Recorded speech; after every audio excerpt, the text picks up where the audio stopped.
chaos. That seems to be the word tossed around to summarize North American Racing League Round 2, Watkins Glen last week. The fast, challenging circuit in New York, across the pond to Belgium, we have come. Spa is looking lively today on the iRacing.com sim with some 40-odd cars, 47 cars to be exact, hot lapping in anticipation of 50 minutes of action. Welcome to the virtual I don't know. I can't speak.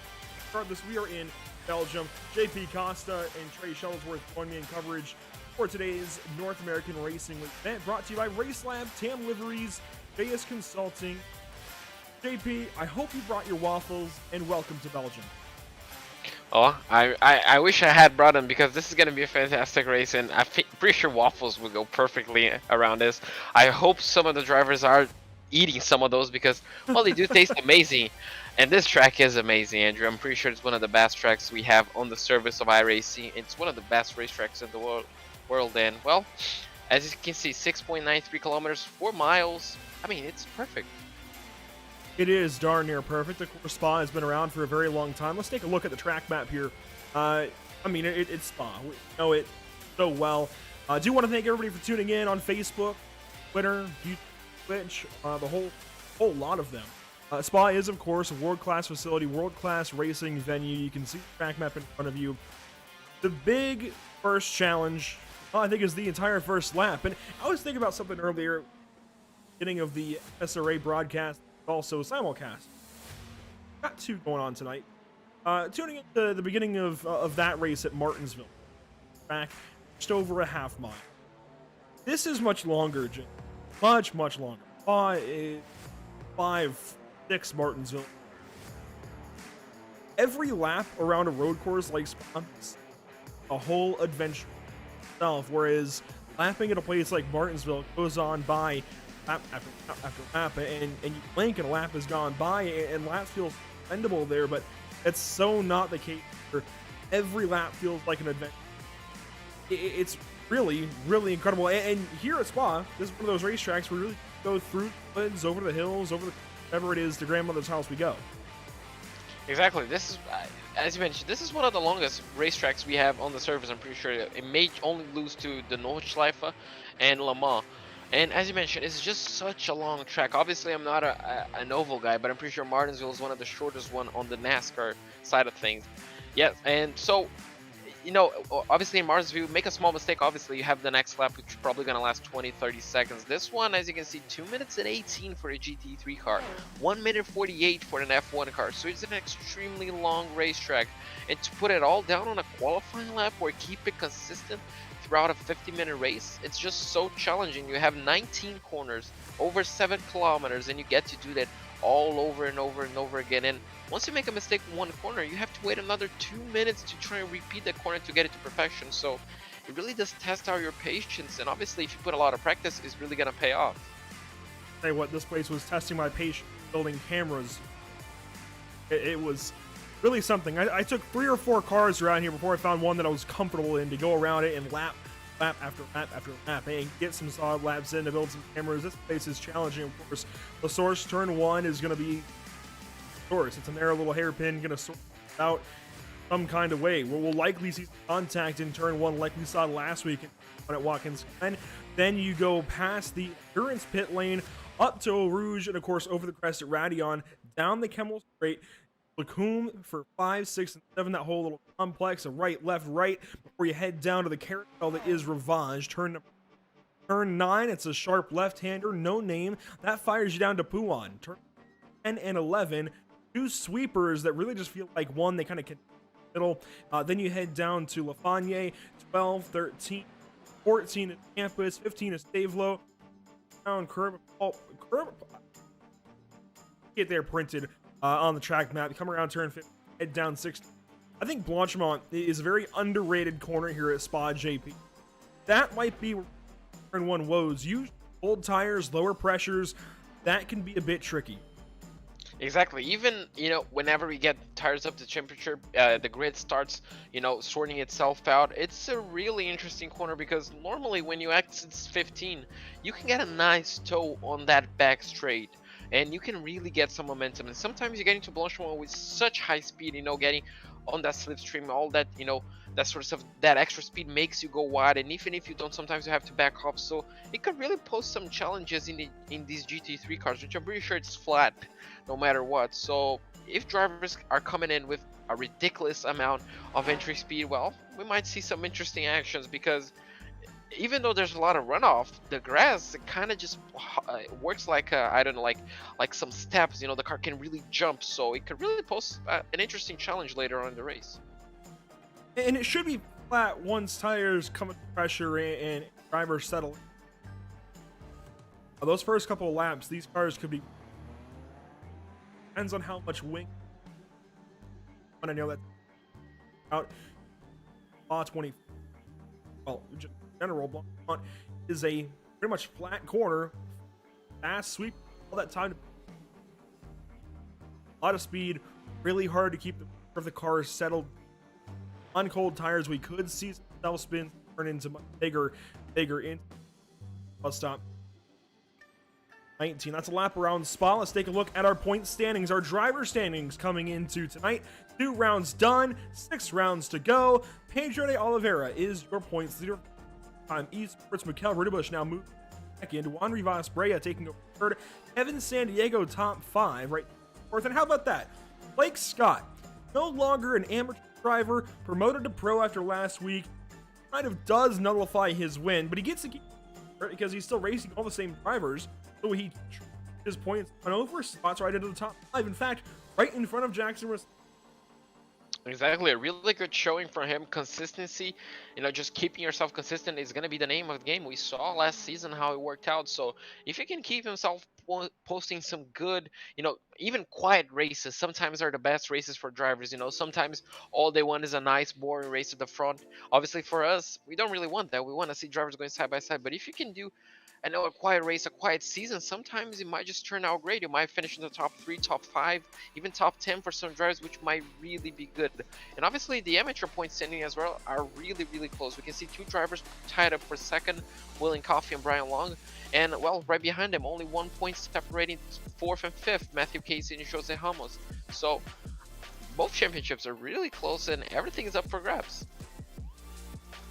Battles further down to that top 10 in the amateur category. You can see Pablo Ferretti, our pole sitter from last week, Armando Bejaran, and Mike Bronner. They're actually tied for 9th place right now. So a lot of battles, I think, throughout the entire grid that are really worth it to watch, really worth it to look after, and certainly give us plenty of storylines coming into round number 3.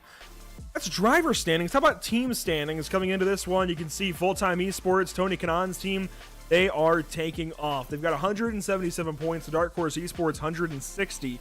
17-point lead. It's 38 back to SDS Racing. Think of Juan Rivas Brea there with SDS Racing. You've got NARL Team Empire. That would be Scott Kimbrough, Scott Reister in 4th. Chaos Latin Gaming in 5th. Duck Hawk Racing, though, falls out of the lead down to 6th.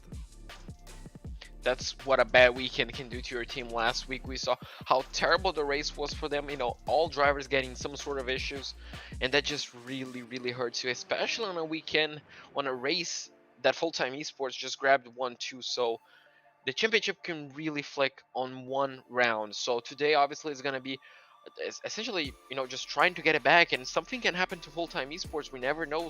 We can even see a new team stepping up to the occasion to be the leader. So it's always important to have, everybody trying to finish the race, but obviously sometimes things are just out of your control. Those are your top 10 teams in both categories. Full-Time Esports leading the way, Dark Horse Esports, the whole sort. I do like Ram Racing Esports. I think holding consistent. Pacific Sim Motorsport pretty solid right there in 8th. That's really just Mikel Rudebush. So the effort really, really strong there for position number 8 in your team standings. It's going to be a fun one this afternoon at Spa. Qualifying already getting underway. Let's take a look through the qualifying. Well, I guess no qualifying order just yet. Cars just getting on the track here, JP. No times turned. It's going to take a while before we get our first lap. Yeah, definitely going to take a while to get everybody settled. Looks like Luke Gonzalez taking quite a bit of a rally course. Seems on the exit of the Camel Straight. Probably just getting some settings done and dusted. Some just settings overall on the car. Diego Ari on the Audi, something we talked in pre-race shows. Not a favorite car, it might be really tricky to get. Not a lot of Audis, something we haven't seen throughout the season. A lot of Ferraris. And it's something else I want to touch upon the track, Andrew. The pit lane entry, we kind of forgot to talk about that. It can really be tricky. I remember a couple seasons ago, I'm not pretty sure which broadcast it was, we saw quite a few mess on the pit lane entry. And it can really, I guess, kept some drivers out. We saw Kimi Räikkönen this year on an F1 car getting caught out by the entry, so it could really pose a challenge. Yeah, that was back with the XSLR Cross Series League Racing. That was rather interesting. I'd say we had a car go Austin Powers into the pit entry, and those were Dallara IR01s. Those were Formula cars, so that was extra interesting. Diego Era working now through La Source, and he will begin his first flying lap, it looks like. Here's Matthew Casey coming around up to Eau Rouge. The Porsche will go. Exactly, a flat-out corner. You really have to be bold. Obviously, these GT cars are posting a lot of downforce, so it would really be easy for them to go flat out, even on the slipstream. Now you get really a lot of time to keep thinking about essentially your braking point. The camel straight so long, and then as soon as you see the curb, you brake, you turn in. You try to get the car halfway across both curbs. He does it really nicely. Then you kind of swing again the car on the right-hand side. He does hit those curves well. May have just off track, got an instant point, essentially just deleted his lap, and then you go downhill into the mountains. You just get this really long sweeping right-hander, and then you go to No Name, one of the most famous corners on this racetrack. Kind of tricky to get it right. Looks like he misses the apex on the inside just a tiny bit, and then, well, one of my favorite corners, Powell. This is about the halfway point as far as time goes, at least, not necessarily as far as length goes. Casey works on through Pouan down to Lafayette, and he'll kind of enter this complex. This is kind of the bottom end of the speedway. Well, I say speedway, the race course. Well, and this is where a lot of mistakes can be made pretty quickly, especially in terms of off tracks. A lot of curbing that just kind of draws you off of the course a little bit, and you can get some off tracks. And those do count up against drivers as well. So these guys have got to watch track limits this afternoon at Spa, especially. Brian DeVries working through. Hard to tell, actually, exactly where he is. He's also working through Lafayette and down to campus. Exactly. What a nice livery. It's a Polaroid livery. I love a black Ferrari. It looks so amazing. Well, an amazing job. Looks like he went quite a bit more into the racetrack than Case. It looks like he may not off-track it. Got an instant point. Diego as well coming into, looks like the final sector of the racetrack, coming into that long, flat out sector, essentially. That's Blanchimont. He's coming in. Looks like we do already have a lap time. Tony Kanaan. Well, Andrew, we didn't touch upon, but look at it. Going P1 provisionally because Scott Reister just beat him. Yeah, he gets beat out pretty quickly by Scott Reister and Pedro de Oliveira, but for a moment there, Tony Kanaan held pole in the North American Racing League. How about that? So, yes, the Sam Soyd Kanaan driver, full-time racing driver, Tony Kanaan, is in the field this evening, and now drops all the way down to 8th. That means Scott Kimbrough, Kevin Sandiego, Scott Reister, Fabio Zamberlini, and now he's on a 9th. Juan Rivas, Bryce Rodriguez, Matthew Dench, Pedro de Oliveira, they are all currently outpacing Tony Kanaan. Let's take a look at some of their cars this afternoon, this evening. Here's Pedro de Oliveira, got that one time in. He is, of course, now on pole. I think we're coming to expect that from the 250. Matthew Dench trying to work back from connectivity issues last week. He'll work into Lacombe, it looks like, and that was really killer to his race last week at Watkins Glen. Exactly, that was a terrible race for him. And again, connectivity issues just kind of hurting his season. And, well, hopefully he can bounce back, because those obviously are out of his control. You know, it wasn't a mistake on his own.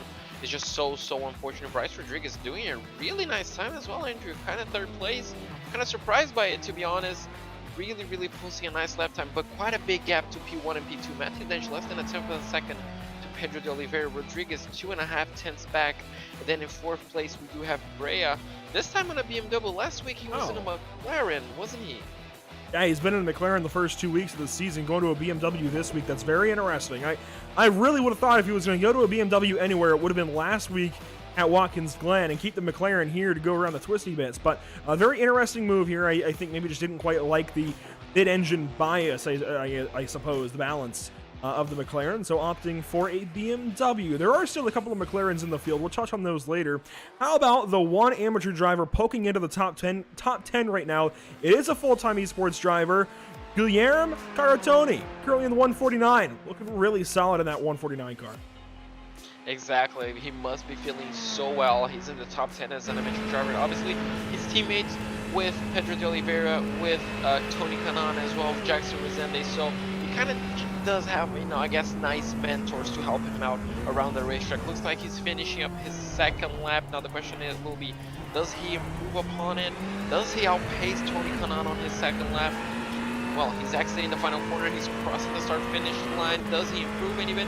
No, looks like the lap was invalidated. So that's kind of, you know, that's 7 kilometers just out like that. 2 minutes and 30, and the top 10 is full of pro drivers as Jackson Resende jumps into second place. Mikael Rudebusch now up to 4th. How about that from the spooky Ferrari there for Pacific Sim Motorsport? A little wide of the turn 1. Want to make sure he doesn't get onto the off-track kind of detection area. Doesn't want to go off the course. And this is the subtleties, I think, of this car really stand out. The purple rims, I think, really get me. He'll work up a Rouge and over Radeon here in a moment. And the car looks nice and planted. Of course, the Ferrari, the car of choice, making up the entire top 5 and much more of the top 10. But there is one Audi in this top 10, and it is, of course, Fabio Zamberlini. He's currently in the pit lane, it looks like, but a solid time nonetheless. 7th so far. Exactly, a really, really good time. I'm pretty sure it's the only Audi in the top 10. I'm pretty sure the top 10 is dominated by Ferraris. Might be the only Audi in the field.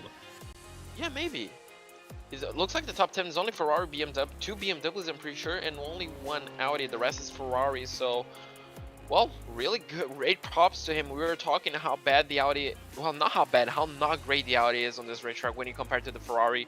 And obviously, we can see that just by the reflection of how many Ferraris we have. So, posting a lap time 0.4 of a second behind. Obviously, might not be great for the reigning champion, but it's a really, really good, solid lap time.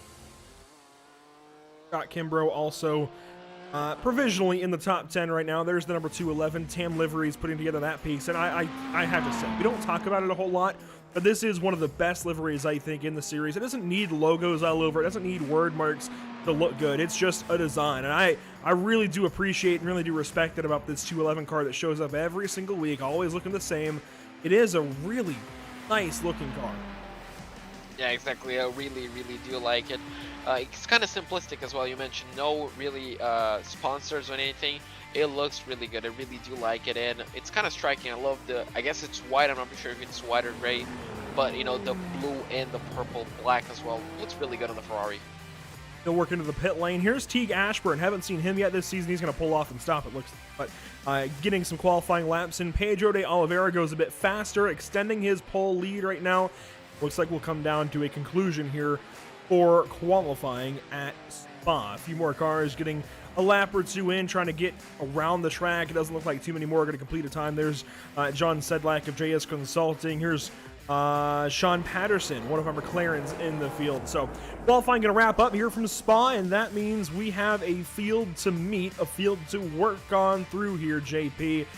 The field of at least 47. Let's see if we can get a confirmed number on this before going in. Yes, 47 cars in the field this evening. Let's meet them all on your front row. It is, of course, now race winner from Watkins Glen, Pedro de Oliveira of Full Time Esports with his teammate over his shoulder. Starting third this evening, it's Matthew Dench of the 283. Scott Reisner will roll off from the 4th position. Starting 5th, it's going to be Mikael Rudebusch in the 222 for Pacific Sim Motorsport with Bryce Rodriguez in the 299. Starting from the 7th position, it's Guilherme Caratoni, our amateur pole sitter. Juan Rivas Brea starts 8th. Starting 9th at Spa, it's Fabio Zamberlini, our reigning champion, with Scott Kimbrough alongside. Starting off in 11th place, we do have Kevin Diego in the 288, and obviously Tony Kanaan in the 248 in 12th place. Not the grid position I'm pretty sure he wanted, but 13th place we do have Bruno Alcaraz in the 244, in the 249 of Carlos Barreto right alongside him in 14th place. In row number 8 we do have Ezekiel Mieres in the 223 and the 221 of Brian DeFries in 16th place. In 17th place we do have Ian Ward in the 108 and Diego Ere in the 177 for a full amateur essentially grid line. In row number 10, we're going to have William Coffey in the 157 and the 277 of Take-Him. Starting 21st, it is the 280 of Teague Ashburn that we mentioned momentarily at the end of qualifying. Blake Scott, newly promoted to pro, he will start 22nd. Austin Powell rolls off 23rd. Tristan Terracciano starts 24th. John Sedlak will start from 25th, with Mike Braun 26th. Starting 27th at Spa, it's going to be Mark Scott with Sonny Brown over his shoulder. Starting 29th, and to round out the top 30, it's Matthew Casey and Brian Long.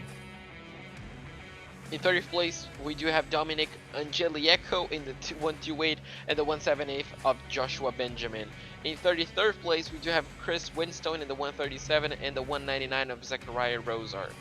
In 35th place, we're going to have Clarence Rosa in the 101 and the 123 of Red Haynes Rodriguez. In 37th place, we're going to have Daniel Hall in the 172 and William Valdez in the number 47. In 39th place, we're going to have Armando Bejarwan in the 105 and the 154 of Sean Patterson. Starting 41st, the final 7 cars begin here. Johnny Jones in the 142, then Lupe Gonzalez in the 153. Starting 43rd, it's Julian Bell, then Joshua Jensen in 44th. Starting 45th at Spa, it is Pierre Thompson. Starting 46th, Jose Antonio Ramos. And starting 47th, shotgun on the field, it's Brian Sauerman. JP, let's go racing in Belgium.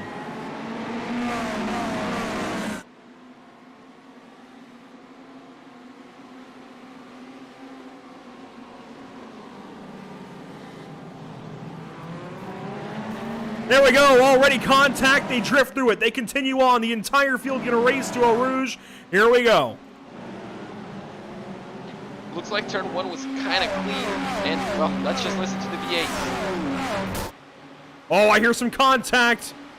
We got crashing up Eau Rouge the first time. We don't know who just yet. We're gonna wait on things. We've got an accident. We got a big gap between 2 groups. Juan Rivas Brea, big crash. Oh, we did have a BMW. It looks like we do have a Ferrari going kind of off. We have a lot of cars going off track. That's a Ferrari. I'm not pretty sure 100% what that is. But looks like we do have a few victims of lap 1 around Spa. We'll get back to that. Here's the battle for third. Matthew Dench defending from Bryce Rodriguez. So Matthew Dench already got that spot over Bryce Rodriguez, it looks like. Working through Rivage that worked out a no-name. This is lap 1, and already a lot's changed. Exactly. It looks like some people got a better lap 1 than others. Looks like Matthew Dench might just have a few off tracks by his name already, but it looks like he's going to be keeping that 3rd place for now. The rest of it looks like everybody's lining up. As you can see, just a river of Ferraris, and then you see 1 BMW, 1 Audi, but looks like on the front, the top 2 is all the same. Looks like it's going to be Pedro de Oliveira and Jackson Resende. The 3 cars that we know, or at least should have been involved from timing right now, Juan Rivas Brea, Tony Kanaan, and Carlos Barreto. Another car with troubles. Looks like it's Sonny Brown potentially way back here in Puan. Oh, more crashing. That's the Wahuka machine, the 47 of Valdez. And the rest of these guys, they work through. William Valdez still parked. Oh, that was a big Brian Long turned crash. around now. Oh, looks like, well, that's lap 1 around Spa. It's going to happen in the 24 hours. It's going to happen in the NARL. It's a tight track. Looks like we did have a lot of victims on lap 1. And that's what we get, right, Andrew? It's a 7-kilometer lap. We cannot expect all to be done around turn 1. Take a look back, see if we can't diagnose a little bit of what happened there going up Eau Rouge the first time. And again, it's looking like Tony Kanaan may have been involved in this. A lot of cars with some damage. Oh my goodness, that's Tony Kanaan flipping! Well, I was going to say that's a curse of the Brazilians, but unfortunately it wasn't at Interlagos. Last time we saw a car flipping was at Interlagos. It was Fabio Zamberlini, wasn't it? Well, we had one almost flip last week, or he did flip. That was out of turn 11, and I don't recall who off the top of my head. This is going to be a massive accident to watch. Let's watch through here in just a moment. This is going to be the start of the race. Let's see if we can get an overhead of some of this happening. Of course, the blimps are not going to play nicely. This might work. So this is John Sedlak. We're going to want Juan Rivas Brea. That seems to be where things start. So Juan Rivas Brea, blue and orange. And, oh, that was Guillermo parking it into Losaurus. That's where the contact arises. Fabio stuck in the middle there, so checking up sometimes not always the best. Kanaan going to look 3. Does he go? He goes to the left side, and Juan kind of pinches him there. Maybe contact Yeah, the 244 comes over. That's into Juan Rivas Brea. That turns Tony Kanaan around. And, oh, Guillermo just powered into that crash. Yeah, unfortunately, one small incident just trying to go 3 wide. And unfortunately, lap one that's not really going to work out too well. And unfortunately, I'm pretty sure that's 2 full-time esports cars out on the spot. Obviously, one of them is in the amateur league, but still a very big crash. And luckily, it didn't take out too many drivers, did it? It only took like 3 drivers, which is really impressive. There was one more, I think, that was turned around later on in all of this. Oh, my goodness. That's the entire field trying to work through that mess. Yeah, one car goes around. There you go. Up Eau Rouge and onto Radion. So that's that for those guys. That all happens, and we've now come around. We're going to complete lap 2 momentarily. Pedro de Oliveira, still your race leader. What a hectic lap 1. What a hectic start to Spa. Exactly, just something we kind of used to expect. We're kind of used to expecting from this league. And now looks like the top 5, looks like top 6 might just have settled in one another, just waiting for strategy. Several cars stuck in the pit lane, likely done for today. Carlos Barreto, one of them. Tony Kanaan, another. Tristan Terracciano looks like he's done. Juan Rivas Brea back out there. William Valdez back out there. Ezequiel Mieres back out there. James Rodriguez still rolling. So some troubles in the back of the field. But for the most part, everybody continues on. There's some battles popping up throughout the field. Matthew Dench maybe with company from Mikael Rudebusch. He did have to let Bryce Rodriguez go on by, so that is worth noting. Further back, some more cars tangling potentially. Kevin San Diego amidst the 3-car line. Fabio Zamberlini out front. Guillermo Caratoni in the back. So that was not Guillermo that powered into that crash. That was somebody else. Yeah, that was some. Yeah, looks like somebody else. Looks like Fabio Zamberlini is not. That might have been Barreto. Yeah, probably. Oh, as we do have and we do have a change for the lead as well, Andrew. I was gonna mention Jackson Rezende took the lead from Pedro, just as Fabio Zamberlini kind of cut off the nose for. I'm not pretty sure this is. That was Kevin San Diego in that red Ferrari. Oh, it was Kevin San Diego. So unfortunately for him, just battling for position and well, kind of lost him a lot of positions trying to overtake just one car. Meanwhile, you mentioned it, teammates getting after it. Let's see if we can go back and find the pass between these two drivers. This should be interesting watching these guys go at it. So this will be up Eau Rouge that we'll begin with. Let's go on board with Jackson and watch this pass take place. Remember last week Jackson said, both of them said that it's full-on racing for these guys. You know, there's no team orders keeping them behind. They're just going to go at it. And Jackson somehow goes around the outside, just carrying way more speed. And as you can see, Pedro just kind of backing off. He knows his teammate. He knows he's only left 3. So, well, this is going to get interesting, Andrew. For the rest of the race, I'm pretty sure these two are going to be very, very close to one another. Well, that's the Kemmel straight for you. And I think it's to their benefit to leapfrog a little bit. Let one car go on by, conserve momentum, and the other car can get in behind and use that draft to continue on. I think that's the faster way to do things. That's what you see in a lot of NASCAR races at plate tracks, for example, at Daytona and Talladega. So I think leapfrogging like that is going to be in their best interest for Jackson Rezende. And Matthew Dench has just gone around in the bus stop. The 283 just cannot have a normal week. Definitely not what he wants. Unfortunately for him, looks like it doesn't look like it's going to be his race as well. He's going to be putting on a show right now if he wants to get back to the top 5, maybe top 3. But unfortunately for him, I'm yet to figure out if it was a mistake on his own or did he get any help to get the car spun around. Backs him up into this battle just about. You see Blake Scott, the 267, made a lot of time up on the start. He started 22nd or so, way back there, and he's now into the top 10. In fact, he is in 10th. So really good start for Blake Scott and Ian Ward. Another pass for the lead, it looks like, at the end of the Kemmel Straight. Yep, there it is. But this time we get Bryce Rodriguez in the mix as well. So these couple of full-time esports drivers, they're going to keep going at it, but doing so has brought the Ferrari of Bryce Rodriguez in. So this is what is great about Spa. You have all the technical corners throughout most of the race course, and then you come out of La Source, and it's just full throttle until you get to Lacombe. I mean, seriously, these guys do not have to lift until they get into traffic, maybe through Rouge and Radion. Otherwise, full song from La Source to Lacombe. Exactly, and it's just going to be the name of the race. I'm pretty sure these three are not going to get separated unless they make a mistake.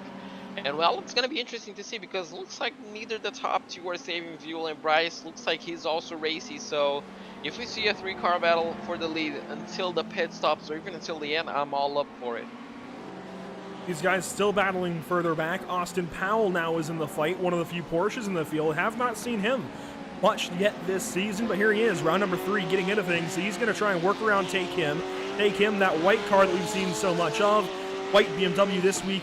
Last week it was white Ferrari. So Take Him in E12. I was going to say 11th, but behind Ian Ward, who is 11th. These guys just in a nice little battle, locked into things, and this is another great opportunity to pass. Going into bus stop potentially, if you can draft on up alongside of a car potentially in a Blanchimont, or time the pass out of Blanchimont. This is going to be an onboard look at things. Here we go. Turn 17, Blanchimont. The car is going to get set. It just gets so hairy, and that's how you time the pass right there potentially for Austin Powell up alongside. Take Him, at least tried, but no dice.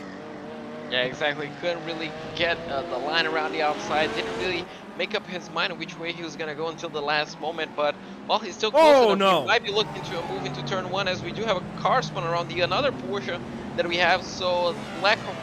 Actually, this one is spun on the final corner, looks like. And, well, I'm not pretty sure what happened. It looks like that's, well, still stuck in there. I'm not pretty sure if there's any damage to the front suspension.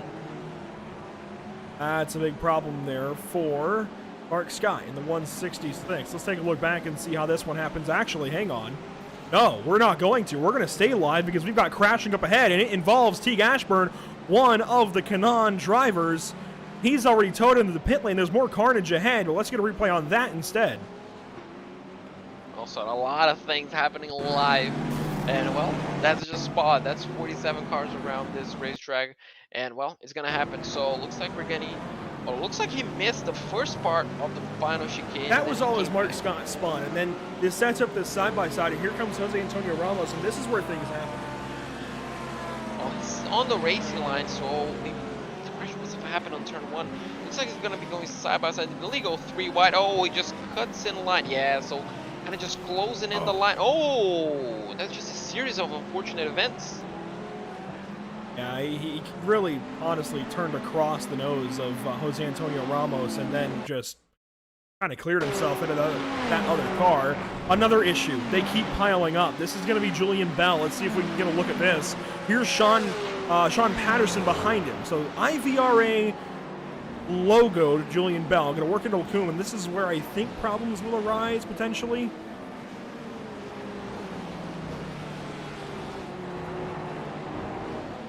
A little bit further through the lap. So this was all happening as we were showing the replay. There it is. Car just kicks out. That's a really odd spin out of a Ferrari. Yeah, looks like he may have just clipped the curb on the entry of the corner. May just, I don't know, stepped on the brake while on the curb. May have just unsettled the car, but really unfortunate. Acted like it was grass. So, I mean, just a small mistake. The smallest of margins, sometimes it costs you a lot. It looks like the battle for the lead, well, it's still going to be on, like we saw last week.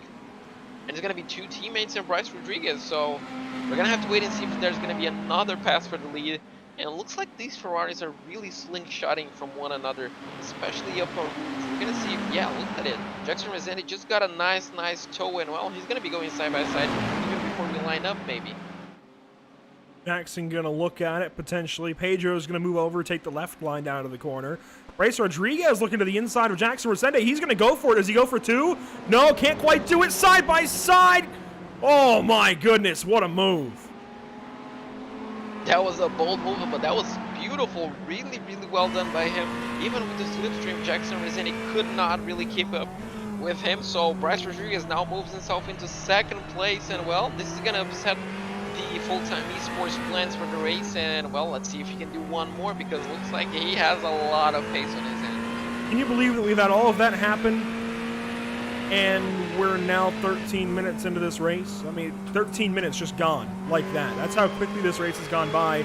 These guys on lap number 6 of an expected 22, and here we go.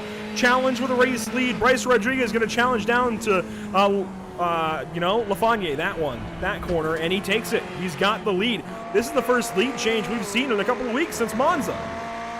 Exactly. Well, this is amazing to see. Somehow he just got 2 full-time esports cars last in 1 lap, essentially in a sector, as the 2nd sector ends pretty much there. So amazing lap by Bryce Rodriguez, and well, looks like he's kind of shooting off, nearly half a second away, nearly half a second clear of Pedro de Oliveira. So somehow his Ferrari seems more in tune, maybe not overheating tires. Somehow he just has more pace than the full-time esports drivers behind him. And well, if they keep battling between them, he's just going to be signing off into the distance. Using the draft. I think Pedro and Jackson have been a little more complacent with one another, but there's none of that for Bryce Rodriguez. He's not a teammate with those guys. He doesn't have to worry about them. He's just going to go and try and beat them. So really solid move so far out of the 299. Doesn't have to worry about anything else with those two drivers. Just needs to pass them. Obviously, though, the Kemmel Straight going to lend itself to another pass down to Lacombe, I would imagine. Exactly. Well, this is going to be a sort of payback medicine, I guess. And well, if those two can time it to perfection, you can really get a good slipstream. We're going to see if Scott Reiser can time it to perfection against Michael Rudebusch as they go up the hill. As you can see, it's flat out in the GT car. And well, looks like he might not be close enough. Looks like the Ferrari might not have, the BMW might not have the full legs.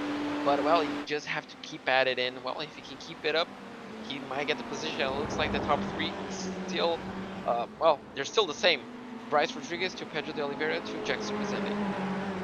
These three have walked away from the field a little bit. 3 seconds clear of fourth. That's Michael Rudebusch much further back. Fifth is, of course, Scott Reister. They've got plenty of time to work with here. They can battle a little bit, but I really think it's in their best interest to line up like this and continue like this, maybe leapfrog a little bit more. They're doing everything right, these top three, this whole podium right now. They've gapped the field. They're continuing to gap the field. They're just running a really solid race. Exactly. This might be the perfect scenario for all of them, but essentially, I'm pretty sure Pedro de Oliveira and Jackson Resende have this nailed down because right now, obviously, they're teammates in a 3-car battle. They have 2 cars against 1, so they can pressure Bryce Rodriguez to essentially push and waste fuel, but they can also just save behind him. And if Bryce decides to save fuel, well, he's going to be losing time, and they can both tackle. One place where strategy might not be fully important is this one. Take him trying to pass Ward right ahead of him. Well, it's essentially a 4-car battle, and these, all of them, I'm pretty sure, are going to qualifying pace, and all of them want the position from one another. And these deeper battles moving around a lot more. They're a lot more fluid. One of them is involving Kevin Sandiego, who we saw spin a little bit ago after contact. And boy, look at these guys. So this is Kevin Sandiego following John Sedlak in front of Brian DeVries. And Sandiego and DeVries are actually teammates under the, I forget what team name, to be honest now. Dark Horse Esports, I believe, and I could be corrected on that one. But yeah, DeVries and Sandiego teammates. They're working on John Sedlak here of JS Consulting. The work down to turn 18 and 19. And no pass there, but they were very, very close. In fact, just swapped positions, I believe. Mike Braun is now working on Matthew Casey. This is for 19th and 20th. I mean, there are battles popping up everywhere. So long as these drivers all keep things clean, we could have a really good race still. Exactly. This looks like the opposite of Watkins Glen last week. Looks like the first part of this race is being all hectic, and it looks like right now things might be calming down.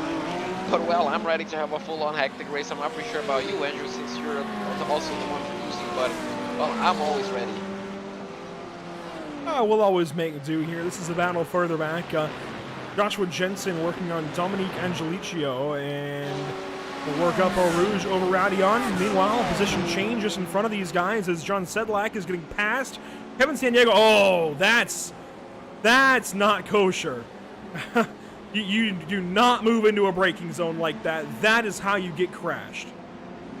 That was a really bold move that could have ended it really badly, really quickly. That was, I mean, it's impressive to say. Just shows how aggressive he is and how ready he is to take risks to get a position. But it also could have been a good stick to the Armco barrier right on his right-hand side. So, yeah, a really bold move, but, well, looks amazing.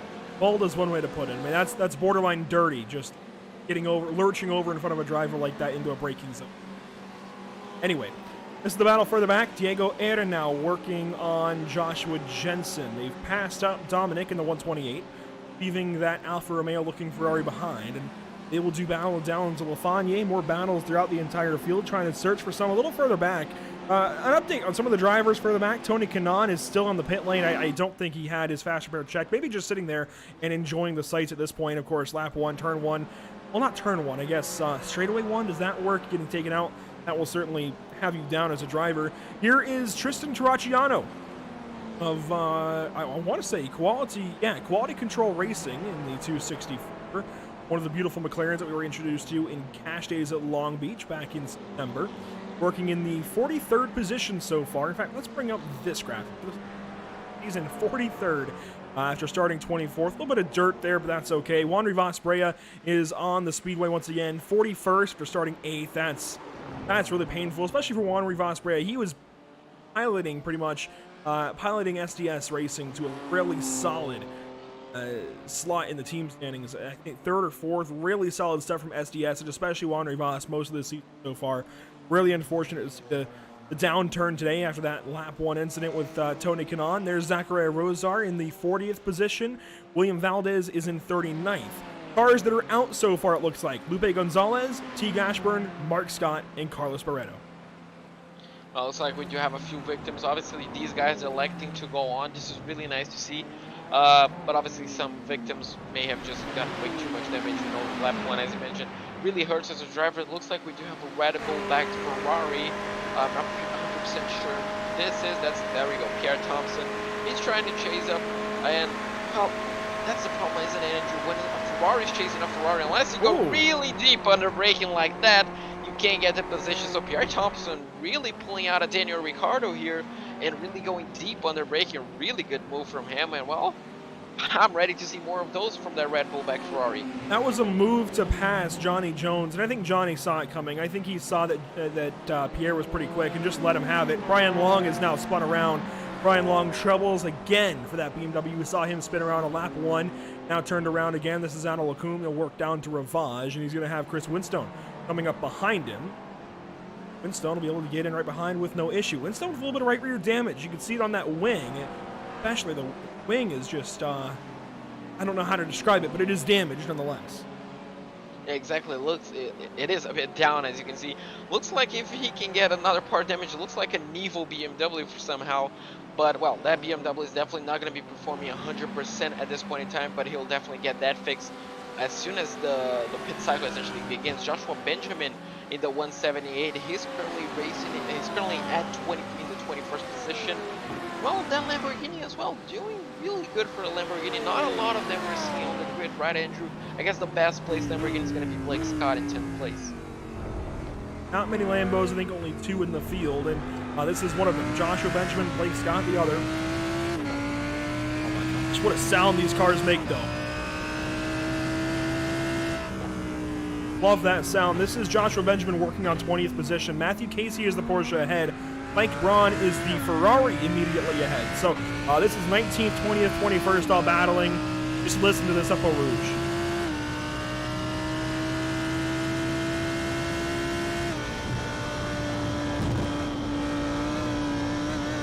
A little bit of lifting there, working the throttle, keeping the car under him. That is, of course, well, the safe way to do things up Eau Rouge. It can get kind of sketchy. Here's a nice little battle. Teammates, I think, just trying to work around the field is actually... Here we go. These guys get side by side now. As soon as we leave them, Mike Braun decides to go up the inside of the 141 of Matthew Casey, take the spot away, and well, move on into the 19th position. So that'll leave 20th in the hands now of Joshua Benjamin. Exactly. Oh! Nice move. Oh, and Diego Era. cars. Oh, spun around. And that's the second car we've seen spun around that exact same part of the racetrack in 2 laps. Oh, he's coming back into the racing line. Oh, but everybody avoids him. Oh, no, don't come over. Oh, yeah, getting quite close as you essentially exit a blind corner. Obviously, no way of knowing, but luckily that Audi keeps himself clear of any damage, it looks like. And I'm not really sure what's happening to these cars on that corner exactly, because that's the second time we've seen that. I will say, the Audi R8 was our car spotlight today on Facebook, Twitter, and Instagram, but I used it to, of course, get pictures, lap it around here, make some cameras. Gotta be honest, I never really liked the balance of that car here. It never felt planted. It never felt all that good. So I'd imagine the Lambo is in the same boat. They're relatively the same car. They're built on the same platform, but at least as far as getting scanned into iRacing, many years apart, which would really change some mechanics under the hood and some handling characteristics. So they're on the same platform, but likely a good bit different in the sim. And the Audi just never felt good. It really was kind of sloppy, moving around, getting loose out of corners, so I think that's a trouble there. Kevin San Diego in the pit lane. He's going to bring, it looks like, Take Him along with. This is actually bang on for pit stops to begin. Well, that's going to be interesting to see. Well, both BMWs looks like opening up, as we do have a Lamborghini as well opening up. Joshua Benjamin getting to the pit lane, so things might get busy on the pit lane as we see 3 cars in this lap. Obviously, all eyes might be on the top 10, those battles that are really, really close. So it's going to be interesting to see when everybody's going to dart into the pit lane, who is saving fuel. And Andrew, around this racetrack, it might be really difficult to save an extra lap worth of fuel. It's going to be difficult to save. I think you just got to go ahead and overfill, if anything. This is side by side. The Lamborghini and the Porsche almost off track there out of Lacunum. They'll work down to Rivage. Blake Scott up the inside. Austin Powell hanging tough around the outside. An amateur and a pro battling. They'll go down to No Name. Powell now at the advantage for No Name on the inside of the left-hander, but he pops the curbing. That gives the advantage now to Blake Scott. He gets him cleared, and Ian Ward will file in behind. What a battle. That was an amazing battle. Unfortunately for Powell, just lacked a bit of confidence going around the inside of No Name. Blake Scott took full-on advantage of that and just went cleanly around the outside to retain his position. The top 3 looks like it remains absolutely unchanged. Bryce Rodriguez from Pedro de Oliveira to Jackson Resende, and those 3 have checked down nearly 4 seconds clear from recovery position, 4th place. And that's going to be a good question. Do they pit? Do any of them pit? Maybe. I'm not sure we're going to see all 3 of them going in at the same time, but in around 10 seconds, we're going to find out. Does Bryce Rodriguez potentially pit? No, none of the top 3 pit. Does anybody else further back pit? Mikel Rudowich potentially? No. Fabio Zamberlini stays out, it looks like. No! Zamberlini is just spun. And he will go ahead and pit now as a result of it. That brings Scott Kimbrough along with, oh my goodness, Duck Hawk Racing. It just continues to pile up, be it Matthew Dench, Fabio Zamberlini, Spencer Hewins, who now has had a mechanical failure as far as his wheel at home. That no longer works. It almost burnt down, so glad that there was no further issue, especially in terms of fire, but man, we hate to see him no longer in the series. Well, I say no longer in the series. I don't want to gloss over this.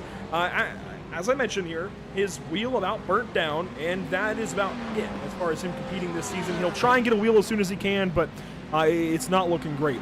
We'll bring up the pit timer here for Fabio Zamberlini. He's in front of several drivers. Scott Kimbrough, one of them. Ian Ward, another, it looks like. There's Ian Ward. You saw Fabio will leave just ahead of Kimbrough. So there's Ian Ward. Here comes Blake Scott around, it looks like. That's not Blake Scott, but that was Blake Scott in the pit lane. There he is. So similar time for Blake Scott and Fabio Zamberlini, around 18.5 seconds. So that's going to be the time to look out. Obviously, as you mentioned, Andrew, both in essentially the same car underneath, the Lamborghini and the Audi R8. So it's going to be interesting to see if the times do varies between the McLaren, the Ferrari, and the BMW as well. So obviously, we're going to keep our eyes on our leaders. Probably not going to. Fabio Zamberlini is not going to undercut any of them after his spin on the final corner, but Blake Scott came into a lot of action. It looks like he's going to be under pressure from a BMW. Oh my God. Let's take him. Oh, that's Take Him. So, yeah, Take Him goes down the inside, but Blake Scott, well, he has defended that position once before, and he's defending it again, obviously losing a bit of time, but, well, he's not ready to give up any spots at this moment. And Tay was looking up the inside there, and Blake Scott moved over a little bit, said, nope. Oh, Blake Scott sideways a little bit. I think maybe a little bit too much rear brake potentially. A little bit of rear bias in that car going through Rivage. The rear end came out a little bit. Glad he hung on to things. And he cycles for now into 23rd position. But the car in front, Daniel Hall, has not pitted yet. The car behind has, however, pitted. That is Take Him. Julian Bell, 2 cars behind, has not pitted. That's that black, white, and blue Ferrari. Ian Ward, a couple of more cars behind these guys. He has pitted as well. So we're in a big mix back here, truly. We are in a very big mix of cars that have and have not pitted. Another big mix is Armando Bejaran right between Fabio Zamberlini and Scott Kimbrough.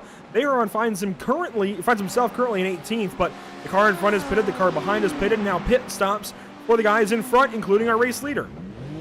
Well, it looks like things are going to get hectic right now. Scott Reichster, Bryce Rodriguez. Now we're going to be seeing if Well, looks like the top two are on the pit lane. Pedro de Oliveira, he's also in the pit lane. Austin Powell as well in that Pedro fourth track. Oliveira and Jackson Rosende did not pit. They stayed out. Oh yeah, they stayed out. Well, the timing sheets have cheated on my eyes, so only Bryce Rodriguez pitted. So that might be the cost of running on clean air. Wheeling Coffee as well in the pit lane, as we do have, it looks like Austin Powell leaving first. Joshua Jensen as well in the pit lane. So, well, everybody's busy except looks like Pedro de Oliveira, Jackson Rosende, Mikael Rudebush, and Matthew Dange from our pro class. So many cars in the pit lane. It's hard to keep up with them all. Garrett Thompson, a small adjustment. That's going to hurt him a little bit. Here comes Julian Bell. So many cars in. They're all pitting right here. This is the cutoff for all of these guys, unless you're full-time esports atop the field. There are 5 cars now that have stayed out to this point. Those beginning with Pedro de Oliveira in the number 250 and ending with Guillermo Caratoni. So 3 full-time esports cars have not pitted yet, those being Pedro, Jackson, and Guillermo. It's Mikael Rudebush and Matthew Dench along with them. Exactly, so quite an interesting sight to see all of this, not all of them pitting, as we do have Blake Scott still defending from Tay Kim. Tay Kim is ready to take on that position as they're going around the outside. How did they not touch there? I'm not 100% sure, but I'm pretty sure they didn't, as they're going to go side by side. Once again, Blake Scott is going to be forced down the inside and on the outside of No Name. Can he retain that position? Take him much braver on the brakes this time. Oh, that's a nice drift from that BMW. That's going to allow now. That's going to allow Blake Scott to go down the inside onto Puon. Well, Take him is going to try to hold it around the outside. Can he do it? They're still going to side by side, Andrew. Our leaders are pitting, but this is just too good to leave. This is a battle around the 10th position once they cycle through. Blake Scott trying to work around the outside now. Take him trying to get this spot back away. This is for 10th, tentatively. And now Austin Powell battling with Ian Ward, it looks like. Oh, these guys are racy. And look at this train of about 7-8 cars all together. Take him a little sideways there out of the corner. Oh, my goodness. Oh my goodness, indeed. Looks like that battle between Take Him and Blake Scott brought everybody together. And it looks like the rest of the field is in. Obviously, the top 5 was the only one that remained. Looks like Blake Scott might be just too close to Take Him at this moment. He's going to have to back off. That's going to allow everybody back there to essentially close up, and we might see something happening down into the break zone to the bus stop. Looks like Blake Scott doesn't go around the outside, but he's going to have some pressure around the inside. Don't make contact, guys. Austin Powell is still on the track.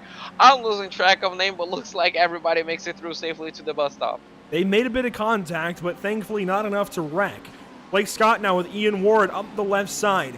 Up front, I can tell you how they've sorted out, because Pedro de Oliveira has taken less fuel, and now Bryce Rodriguez and Jackson Rosende are battling down to Lacombe side by side. Rodriguez in behind, a shot in the keister, as Steve Post would say, and Jackson Rosende holds the spot. But Pedro de Oliveira, a 2-second lead, it looks like. It was a second and a half, now 2 seconds over these guys. That's big. He must have taken less fuel, and maybe not. I think just got out of the pit lane better. Maybe got into the pit lane, got in, out, I don't know, because look at this lane time. You can see lane time of a 41.4. That's a second longer than Jackson Rosende, and the pit stop was a half second longer. So maybe better on fuel. There's Rosende now. You can see the pit stop a little bit shorter, pit lane time shorter. And here we go, Bryce Rodriguez. That's telling. A lot more time in the box, likely a lot more fuel. Exactly, Bryce looks like may have just miscalculated the fuel. Jackson, I'm pretty sure he underfueled the car as usual. That's something we're used to seeing from Jackson, because he closed in the gap on that in lap a lot. He was much further behind. Wow, he goes really off the track, and right now he's going to be definitely losing the position to Bryce Rodriguez. And Bryce obviously just miscalculated the fuel. That's going to hurt him. Now, will Jackson Rosende defend down the inside? Yes, he will make life difficult for Bryce Rodriguez. That's just going to allow Pedro de Oliveira to essentially just check out, as Bryce looks like smartly backs off into Blanchamel, and well, looks like they're going to be holding position for the time being. And well, this battle looks like it's going to erupt soon, and well, I'm ready to see, because as we saw, Jackson Rosende is elbows out. He's not ready to give up any time at all. Great battle between these two. Rodriguez now looking inside to La Source. Not there, can't make a move. He'll take a late entry, try and get some time on exit. Kind of a karting move to take that later entry and get that exit speed. Serve momentum, get back to the throttle a little bit quicker. Not going to work out, though. He's going to sit behind Jackson Resende, at least for now, although he is gaining time into a Rouge over Radion. He's going to have a chance into Lacombe. Exactly. I'm not pretty sure if you caught it, but Bryce Rodriguez was flashing his headlights, trying to get into the head of Jackson Resende. As you can see, they're essentially door banging in the middle of the Camel straight, and well, Bryce Rodriguez is going to be clearing out Jackson Resende by quite a big margin somehow. So a lot more speed into Bryce Rodriguez Ferrari than Jackson Resende's, but well, looks like Bryce is back on a second place with a big gap to catch up to the leader. I have to be honest. I'll call it as I see it here. Jackson Resende looks frustrated. He looks hot under the helmet. He was really pinching Bryce Rodriguez as far as he could over, really trying to force a mistake out of the Evolution Racing driver, and instead ends up giving up the spot, and I think intentionally gives up extra time to just get out of it, cool down, but he is hot right now. He is frustrated. He wants to get back by that 299 and doesn't really know how just yet. Exactly. Well, if he can figure it out, obviously he will not only be helping out his championship hope, obviously getting a better place, but also helping out his teammate, which obviously is something important. We saw last week that the Constructor Championships are important to the full-time esport driver, so if he can get ahead and maybe just hold off Bryce Rodriguez, well, that's going to really help out his teammate, but also Guilherme Caratoni, our amateur driver, putting pressure on our reigning champion. So really interesting scenes we have here, Andrew, and yet again we do have an amateur driver that is excelling at his position, and this time is a full-time esport driver.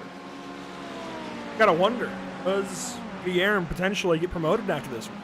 I mean, he's outperforming a lot of really good pro drivers, those being Scott Kimbrough, Tay Kim, Blake Scott, Brian DeVries, Kevin Sandiego, John Sedlak, and so many more. Pierre Thompson added to that list, Julian Bell. I mean, Guilherme is really outperforming a lot of great drivers right now. Gotta wonder if he gets promoted and how that might shake up the team standings, because he's down there for full-time esports AM. That would really change things up if he goes out there and gets promoted. I don't know how that would work out. Obviously, series admins, they would figure it out for us. But yeah, that would be an interesting development, wouldn't it? Exactly. As I like to say, it will be a spinner in the mix, I'm pretty sure, for the league admins. But yeah, we're going to have a lot more battles. It's something that they'll have to discuss. It looks like Blake Scott and Tay Kim are this battle. Oh, it's very much alive. Looks like Austin Powell might just benefit from both of them if they do come together, which looks like it might happen soon. Looks like it's getting a bit hairier, this battle between both of them. Lamborghini, BMW, and Porsche. Well, that's nice to see, isn't it? It's 3 car manufacturers battling for one position. Yeah, a bit more diverse than the rest of the field, isn't it? Especially the top 10. But that was interesting. That was a shot to the shorts, and that was a bump and run, as you might call it in NASCAR, especially at Martinsville. Blake Scott, a little bit of contact to take him. I don't think it was intentional, but Austin Powell had a chance, had another chance. Can't get by Take Him just yet. I think Austin realizes these are 2 pro drivers, doesn't want to get involved too much, and we've not seen much of Austin Powell yet this season. I think he's just trying to be safe. I really think he's just trying to be nice and considerate to these drivers, get what he can, but not mess up anybody's race, and I like that. Exactly. That's a perfect way to essentially just find yourself into the championship. And well, if he can keep this up, it will be great for him. But right now he's showing his pace. He can keep up with Blake Scott, and he can keep up with Take Him. Looks like he might just have an edge on pace on around a corner or 2. Obviously, the Porsche is a very different car to the BMW. So, but oh, he's doing a fantastic job, and if he can keep this up for the rest of the championship, I'm pretty sure he's gonna have a fantastic finishing position on the standings. As these guys continue to battle, I want to tell you about some of our partners here with Pit Stop TV and, of course, the North American Racing League, that is brought to you by RaceLab, which helps you to improve your driving skills. With modern overlays, race statistics, and native VR integration, you can get the best out of iRacing. Start using it now for free at racelab.app.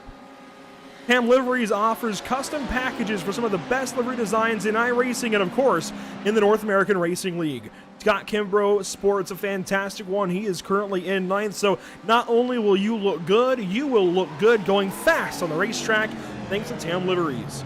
JS Consulting provides custom website and app development, including iRacing League website design and hosting. Find JS Consulting at johnsedlak.com, and he's actually at the tail end of this group as well, JP. John Sedlak having a pretty good run here today. Nothing maybe to write home about, but a good run for points. And field of 47, that's really all you need. Exactly, that might be a turnaround because we saw him having bad luck not only last season but this season as well. So if he can get a good solid finishing position, it will be great for him, and I'm pretty sure he'll take it home. As looks like there was a 3-car battle, it's evolving to essentially a road train with John Sadler trying to get it close. If those ahead of him keep battling, going side by side through essentially half the racetrack, he'll be there in no time. He just needs those guys to keep battling. He's currently in 16th. Meanwhile, Austin Powell, Brian DeVries, they have it coming together. They are side by side. DeVries and San Diego now go on through. Austin Powell gives up 2 spots right there. A couple of pro drivers go on by. So again, I think that Porsche wants to go out and get all the spots he can, but will sit back and be complacent when he needs to. Next up behind him would be a driver in the same category, though, William Coffey, who, again, hey, there it is. Look at that. Definitely playing to the broadcasters here a little bit, playing to his audience. Here we go. Let's take that down. Look at all the Pit Stop TV logos all over the place. One on the roof now, one on the left front fender. He's even got Rabbit Chase Racing right there for us. That's some stuff you see in NASCAR. Exactly. It looks really good. Hopefully that doesn't end up in a wall anytime soon. But if the top of the car ends up in a wall, JP, I think we've got bigger concerns. Yeah, exactly. Hopefully that doesn't happen. It happened to Tony Kanaan, so we never know what's going to happen. But, well, it's a fantastic logo and a fantastic way to get in the broadcast, and a fantastic angle as well, I'd say. Looking at the back of end of a Porsche, and, well, looks like might be getting that position sometime soon. So if we can follow that up later on, whenever that comes, it's going to be interesting. Looks like we do have 2 BMW. Looks like 2 teammates. I noticed the close interval. That's what I noticed first with these drivers. Bruno Alcaraz and Ezekiel Miedes, both in the pit lane, both stopped. Really unfortunate to see them both have trouble here. Teammates stuck in the pits, likely done for the day. But we've got a battle up front still. Jackson Resende. Oh, that's a place to rejoin a battle, isn't it? Right over Radion, punching those curbs. Resende with the draft. Does he try something this lap? We're inside of 10 minutes to go. Looks like he's not going to be close enough. Bryce Rodriguez just goes a bit defensive to show, well, you're not going to get past here today, kiddo. But, well, looks like this battle is still erupting. Looks like it's still a healthy gap to Pedro de Oliveira, 1.8 right now. So the gap is coming down. Bryce is showing some true pace, and Jackson, well, essentially just riding the wave. We know that he underfueled the car, so letting Bryce go by and just saving a bit of fuel and waiting for those final 5 minutes might be a valid strategy for him. And, well, looks like he might be aggressive. It looks like Bryce Rodriguez got all out of shape into no name, man. Well, Jackson Resende, will he go down the inside into Puon? Yes, he will. They're going to go side by side, Andrew. Side by side through Puon. 2 Ferrari 488s. They'll work down to Lafayette. Do they stay side by side? Yes. Bryce Rodriguez holding tough on the inside. Resende. Oh my goodness. Closes the door. Takes the spot back away. This is lap 18 of an expected 22. We should get 4 laps to go this time by. This is the battle for second place. You have to wonder potentially, at least the way it's worked out, it seems like Resende has fallen back here and battled with Bryce Rodriguez just enough to keep Rodriguez from having any chance of catching Pedro de Oliveira. Maybe intentional, maybe not, but that's the way it worked out. Exactly, it might have just helped out, essentially killing 2 rabbits with one stone. I'm not pretty sure what the saying is in English, but Bryce Rodriguez is having absolutely none of it for the time being. Well, he's really racy, and, well, I think we're just going to see a rinse repeat for the remaining 4 laps, as you mentioned, Andrew. These guys are going to go at it. I'm pretty sure lap after lap. This battle for second place, it's not over yet. It's 2 birds with 1 stone, but I like yours as well. You guys working on the source. There's more battles across the entire field. Take him, Brian DeVries. This is down to the bus stop. This is going to get sketchy. DeVries now up the left side, trying to go for the outside for the first apex, inside for the second apex. That's why you take that move, but can he make it work?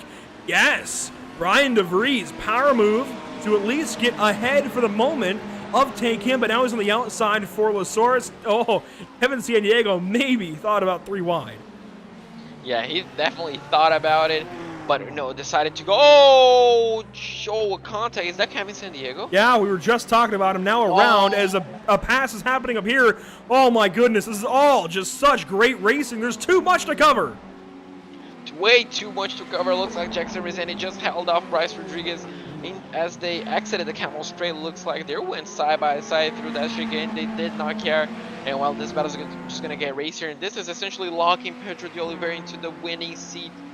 But those two, they're going really, really wide into the exit of No Name. They got to watch out for track limits and obviously that instant point. But well, what did I tell you? That battle for second place is not over yet. They still have 7 minutes to go, and that's going to be 7 minutes of racing. They've got to be careful. It's donna. Here comes Mikel Rudebush, and of course he's got the teeth to match. Let's take a look at this car one more time. This is a fantastic livery with Halloween, of course, this weekend. Yeah, the teeth match here for what he's doing, chasing these couple of drivers down, trying to make all the time up that he can here. I think he's going to get there sooner or later. All he needs is for these two to keep battling, and it looks like they're going to do exactly that. Yeah, I'm pretty sure those are fangs on top. I'm not pretty sure what the Yes. name is in English. But if they do have the virtual rear view mirrors, as soon as Mikel Rudebush gets close, all they're going to see is fangs. But, well, if they keep going side by side, will Bryce Rodriguez look down the inside? No, he's not being as aggressive as I thought. He's only being really aggressive at the exit of the Camel Straight, so might be saving the best for last. Looks like that's a Michael Schumacher tribute helmet. If it is, well, it really does match up with the car, and well, we might be seeing some aggressiveness from him. Pretty solid car, nails the source right down on that pit wall. Now work up to a Rouge. Spa has a funny way of mixing in this drama, no matter what race, no matter what cars. Here we go. Jackson Resende going to have to defend. Rodriguez got the run out of Radion. Now left side. He's going to challenge down to Lacombe. Can Jackson Resende hang on? No, he falls in behind. Resende, I think that was a planned move to give that spot back up potentially. That's going to put him in the catbird seat, as we say in NASCAR racing, JP. He's got an opportunity now, so long as he hangs with Bryce Rodriguez, to draft back on by and get second place back. The ball is in his court. Exactly, now he has to time his move to perfection because he learned that Bryce Rodriguez might not be willing to make a move down into the bus stop. So if he can get within 1 or 2 laps to go, the move done into the Camel Straight, the end of the Camel Straight, he might have that second place locked and loaded. But obviously, Bryce Rodriguez on the last lap, we all know how we like to be aggressive on the last lap. It might be all or nothing. So this battle is definitely not over, but he needs to keep up with Bryce. And if we know Jackson, he might go for a move as soon as possible. Doesn't matter which corner. If it is a straight or a corner, I'm pretty sure he's going to go for it. He just kind of gets way too aggressive. As we do have... Oh, is that Kevin San Diego's Ferrari? That is somehow what's happened to Kevin San Diego. He is done for the race. 4 minutes to go. I'm not really sure how that happened out of the spin that we saw. There must be a whole extra page to that story, if not an extra chapter.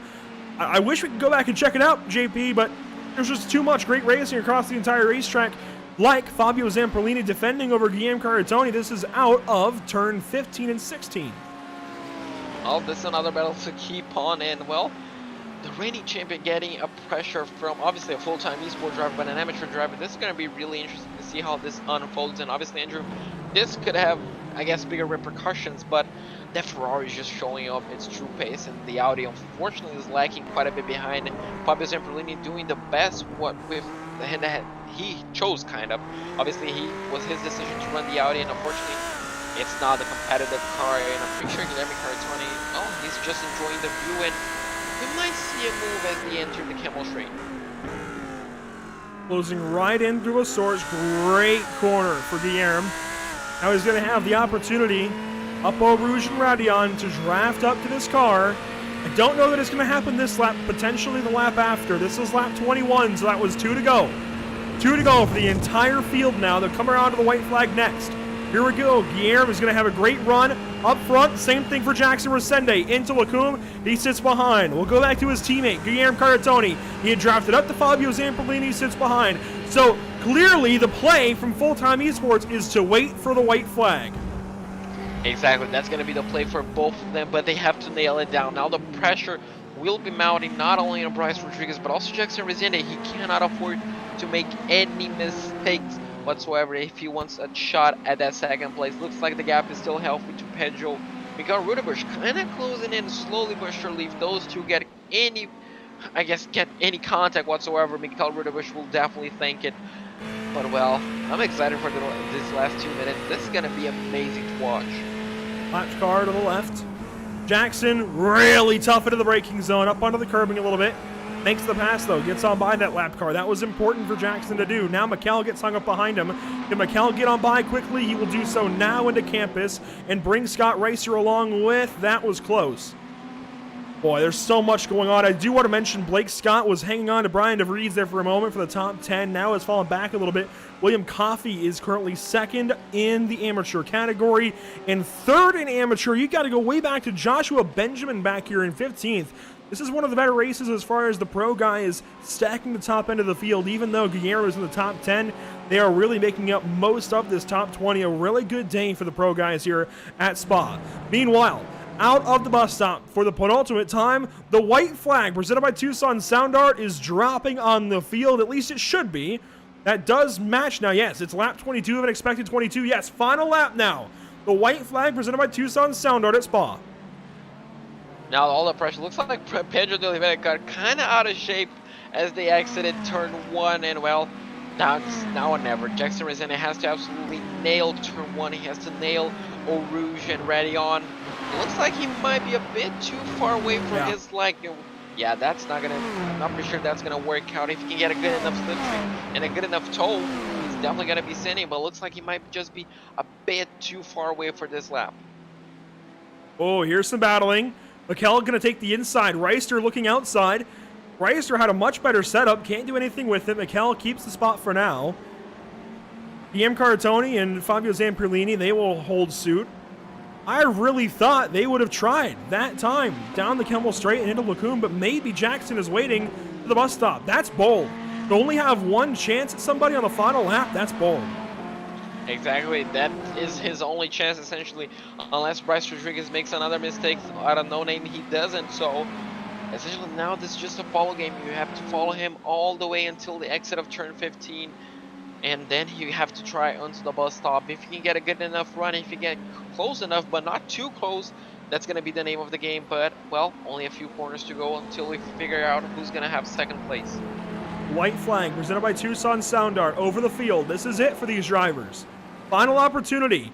Dax Rosende has to nail these last couple of corners and get a fantastic run down to Blanchimont and the bus stop. Meanwhile, his teammate out in front, Pedro de Oliveira, is going to power away to a second race win in a row, so long as nothing happens in these final moments at Spa. Through 16, down to turn 17. This is Blanchimont now for Pedro de Oliveira.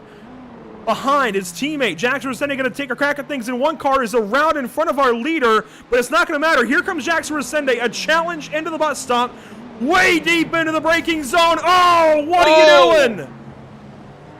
Oh no, that's going to make sure Mikel Rudebusch finished third, but Pedro de Oliveira gets his second win of the season. Jackson Rezende, out of frustration, kind of cuts the chicane. He's going to be losing the position, I'm pretty sure, to Fabio Zamberlini. Does he? Not quite, unless he has a penalty. So that's how aggressive sometimes you cannot afford to be. If he only went around the outside, he could have got a better line. But from second place, looks like he drops all the way down into 8th. And that's your top 3. Pedro de Oliveira to Bryce Rodriguez to Mikel Rudebusch in 3rd place. BM Cartoni does work across the line and win this race in amateur. William Coffey hangs on to second in class. Third is still going to go to Joshua Benjamin. A pass potentially here to the bus stop. Here we go. Ian Ward and Matthew Casey side by side. Casey's going to get the spot. Last quarter pass for Matthew Casey. He takes it away from Ian Ward. That's 4th and 5th in the amateur category. 17th, 18th on the track. Wow, there's more happening. Here we go. Jose Antonio Ramos does not beat Austin Powell to the line. I think that might do it. Here's one more battle. This is still a couple of corners to go. Sonny Brown working on Daniel Hall. This race is not over. Are we going to see another dive bomb into the bus stop? He might be too far away. Oh, he's going to go for it. Oh, the door is open. Are they going to door bang? No, they're not. Around the outside. Will he get the move done? It's going to be a drag race to the finish. Looks like Sonny Brown did it. He got it. Wow, what racing here at Spa. What a great field of drivers. Some penalties, it looks like, potentially sorting some drivers out, but just what a field of drivers here at Spa today. And there is your overall and pro race winner. for the second week in a row. Pedro de Oliveira gonna burn it down here at Spa. Well deserved, absolutely controlled the race. Fell under pressure sometimes from not only his teammate but Bryce Rodriguez, but somehow made it work in the end with a healthy gap to those two. And well, a string of pole positions, 2 victories in a row. Well, this championship is starting to take form in the name of Pedro de Oliveira. That it is. He's going to have a pretty healthy gap going into Detroit in a couple of weeks. Rest of the field working through, I think that's about it. I really would like to know who had an issue right in front of our leader coming to the checkered flag.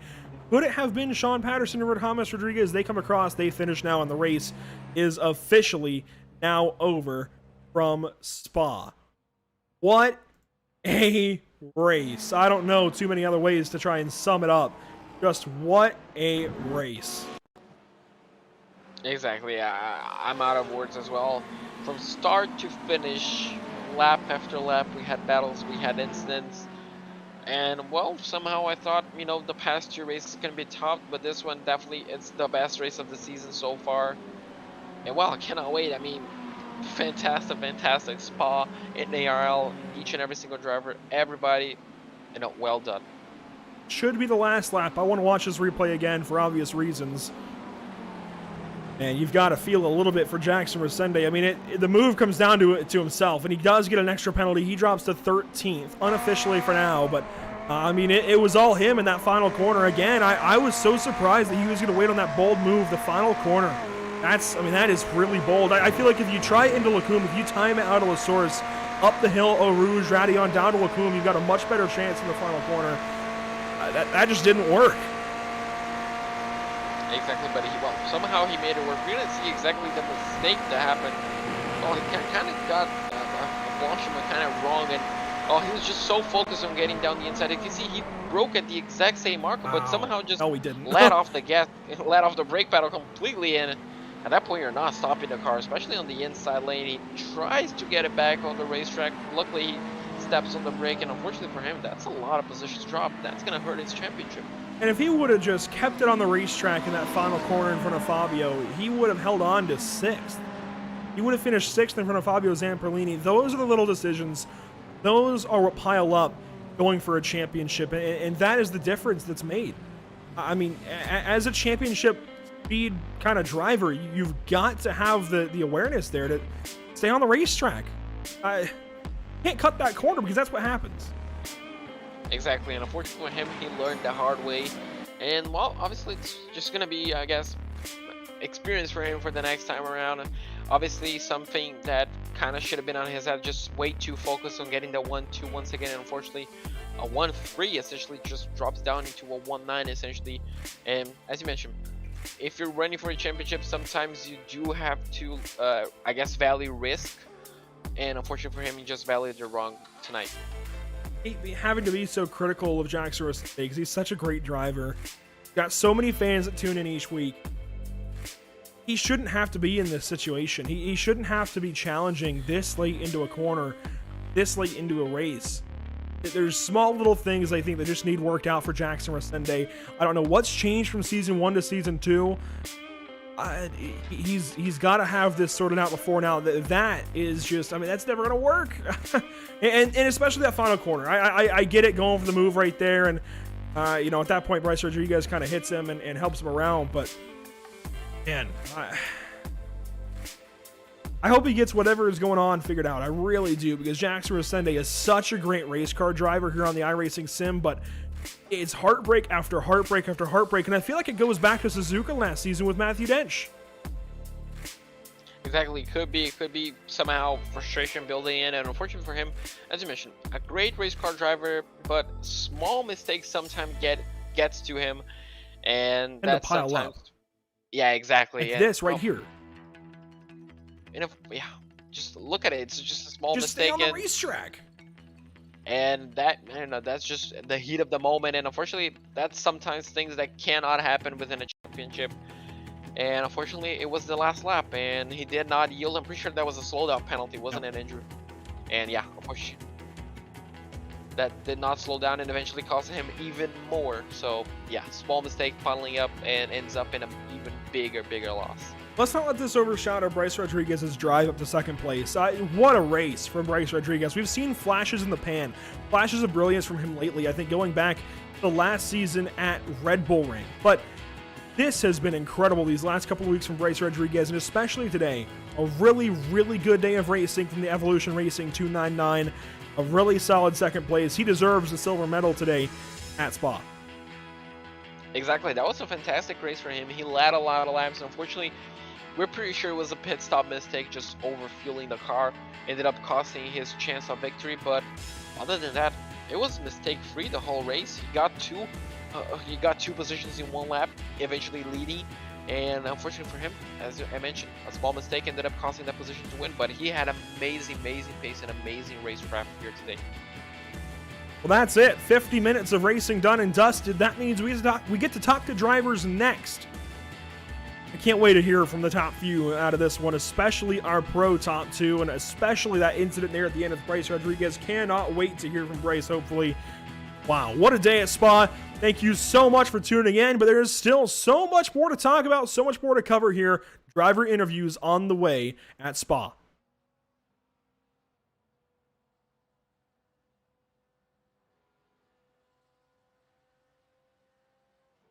Sound Art introduces an entirely new way to listen to music in your home by combining the best of two products, a revolutionary high-fidelity, low-profile Bluetooth wireless speaker with beautiful artwork. Select from a library of artwork or upload your own photos to personalize your experience. Sound Art ushers in an era of invisible, beautiful, and amazing sound throughout your home and redefines your entire entertainment system. The need to reclaim your floor space and rid your home of unsightly speaker boxes that need to be bolted to the wall is now a thing of the past. Our canvas is printed on high-quality permalite by Breathing Color. And select from our gallery or upload your own. Standard sizes include 16 by 20 and 18 by 24 canvas wrapped. Custom sizing is available, as well as surround sound options.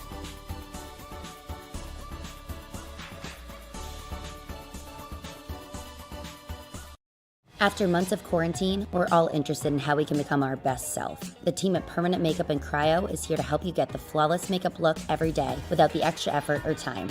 When it comes to your appearance, you deserve the best care that money can buy.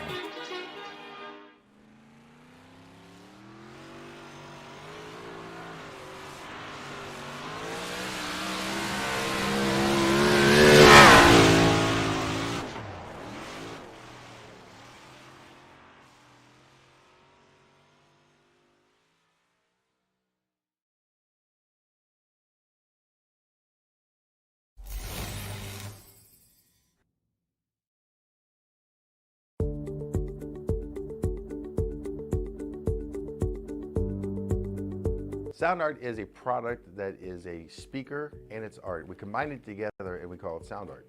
What makes it so unique that any picture can be your speaker?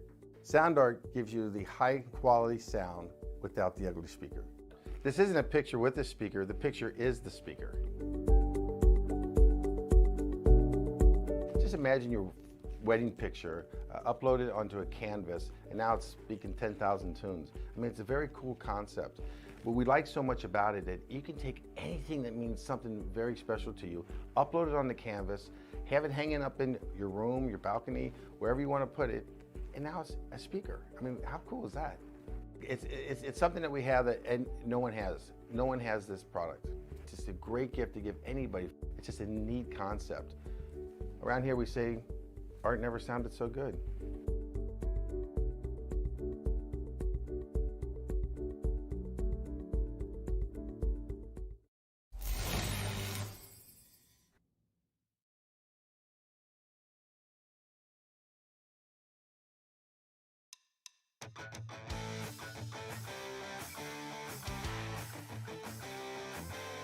Welcome back to the virtual circuit, the Spa-Francorchamps. What a great day of racing. 4.3 miles, just about 7 kilometers of racetrack here in Belgium. Wow. Just wow. There's not too many more ways to sum things up, and I feel like that's generally how we sum up a race as it is, JP. Doesn't matter if it's Watkins Glen, Spa, Monza, Red Bull Ring, Long Beach. We're always just wowed by the North American Racing League. Exactly. Week after week, they just I guess they just deliver more and more. And I mean, I'm pretty sure it's only gonna get better. Belial should really post a big challenge for these guys next week. But obviously, this is only next week. Tonight, we still have to talk to the winners and second places. And well, after a race like this, I cannot wait to see the viewpoint of each one of them. The big thing is that's 2 weeks out. We have an off week next week, then we go to Belial on Veterans Day, so pretty fitting that we go back to the United States of America on U.S. Veterans Day for Detroit. That's going to be a lot of fun. Silverstone the week after, then another off week for Thanksgiving. Then it's the Hungaroring in Hungary. That'll be a whole lot of fun, December 2nd, and then follow it right up with Phillip Island and Road America. A few races on this list will be 1-hour events instead of 50 minutes, and they'll have different fuel limits as well. We can get into more of that later, but those races will be Belial, Hungaroring, and Road America. JP, it's all Pedro de Oliveira for the second week in a row, winning here at Spa. Let's bring him in. Então, Pedro, de novo falando com você exatamente o que... Cara, pole position de novo, vitória de novo, a corrida pareceu controlada do teu, pelo menos aqui de fora, né? Então, me conta aí como é que foi tudo aí no geral. Boa noite, João. Boa noite todo mundo que tá assistindo. Não foi controlada nem um pouco. Assim, o drama começou desde o practice, porque no practice eu liderei, só que eu liderei com uma volta no vácuo. A volta que eu virei no quali foi uma das minhas melhores voltas que eu fiz desde os treinos. E a volta que eu fiz no practice foi no vácuo, então eu vi o pessoal virando 8, 9 ali, eu falei, nossa, tô lascado, né? E eu sabia que o Jackson também estava muito rápido, a gente treinou muito para essa pista, é o meu ponto fraco de todo o calendário, de toda a temporada, é disparado a pista que eu menos gosto, assim. Agora eu gosto um pouquinho mais porque eu ganhei. Mas eu consegui sair com a pole e no final da corrida, depois do pit, na verdade antes do pit o Jackson tomou um slowdown na volta que a gente ia parar, ele economizou bem mais, eu sabia que ele ia sair na minha frente e tanto é que ele para 2.7, 2.8 atrás de mim e volta 1,5, então ele com certeza ia sair pelo menos um segundo na minha frente se ele não toma slowdown. E as últimas voltas, mesmo com eles brigando, eu não consegui abrir. Eu tava dando meu 100% ali, mas eu provavelmente fritei meus pneus em algum momento e eu simplesmente não conseguia virar.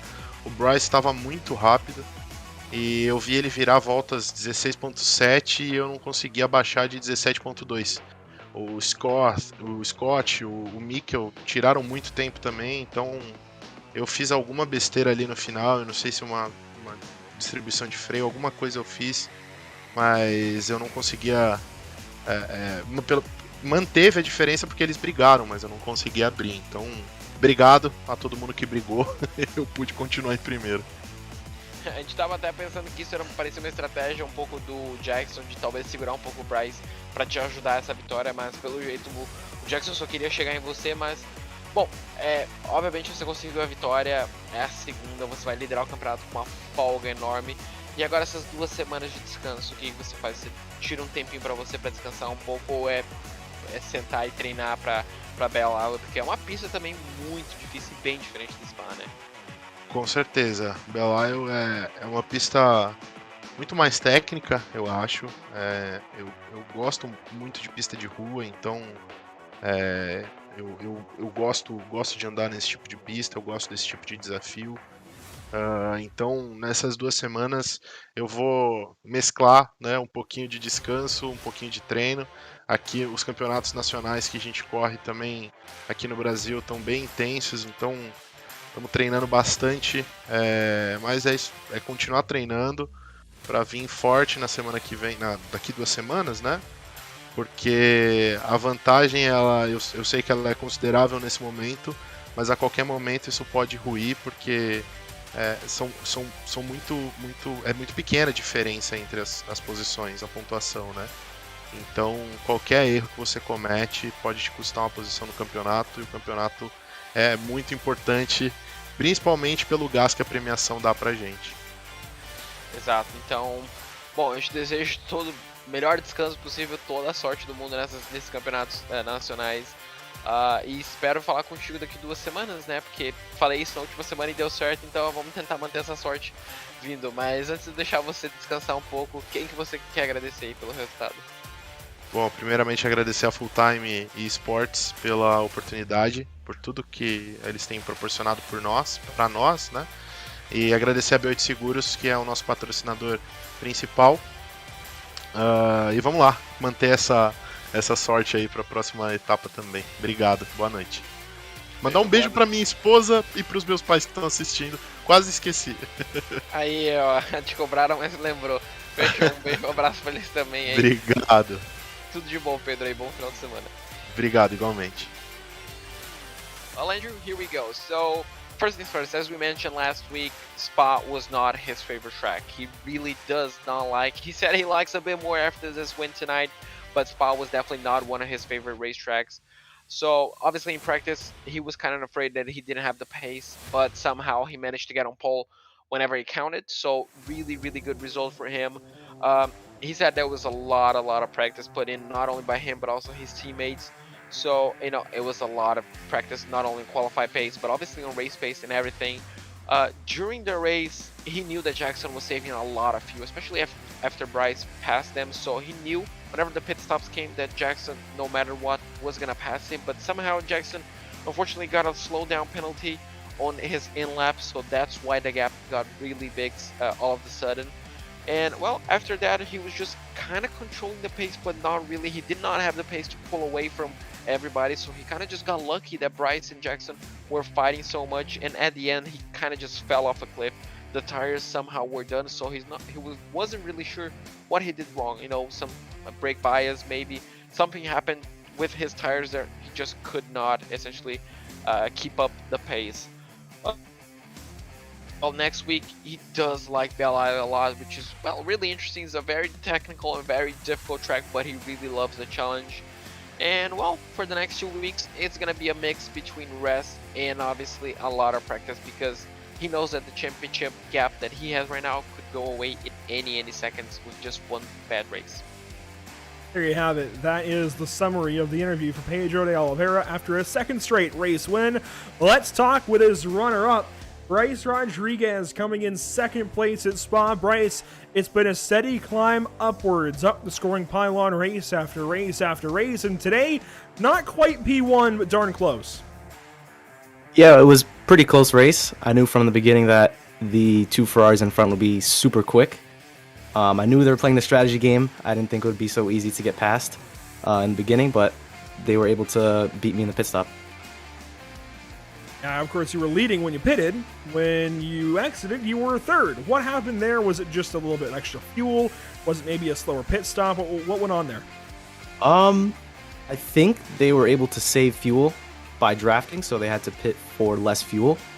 I just pit for the right amount of fuel, so they obviously did something that was quicker, so probably won't be revealing that, but I'm not exactly sure. Well, regardless, it's been, like I said, a steady climb up. Now 6 laps led today, and you've got to be, I think, one of the favorites to win from here on out. Maybe not necessarily every single week. Some tracks I'm sure will be better than others for you, but let's get right down to it then. Belle Isle, 2 weeks' time. How do you feel?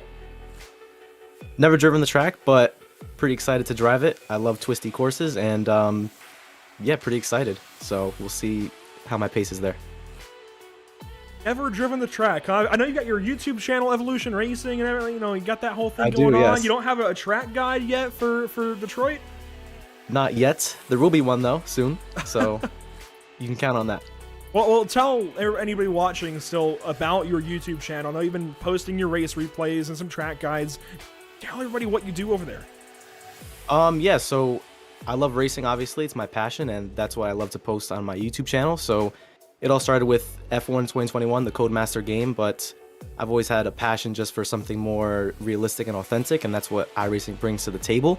So once I kind of started playing iRacing more, I realized that that was really the main thing that I wanted to focus on. So really the goal is to just help as many people as I can get faster on track, and as well as have a little bit of fun and entertainment with, you know, race highlights. But really, I just want to push out content to help people get faster, such as the track guides and a few other things I have in mind.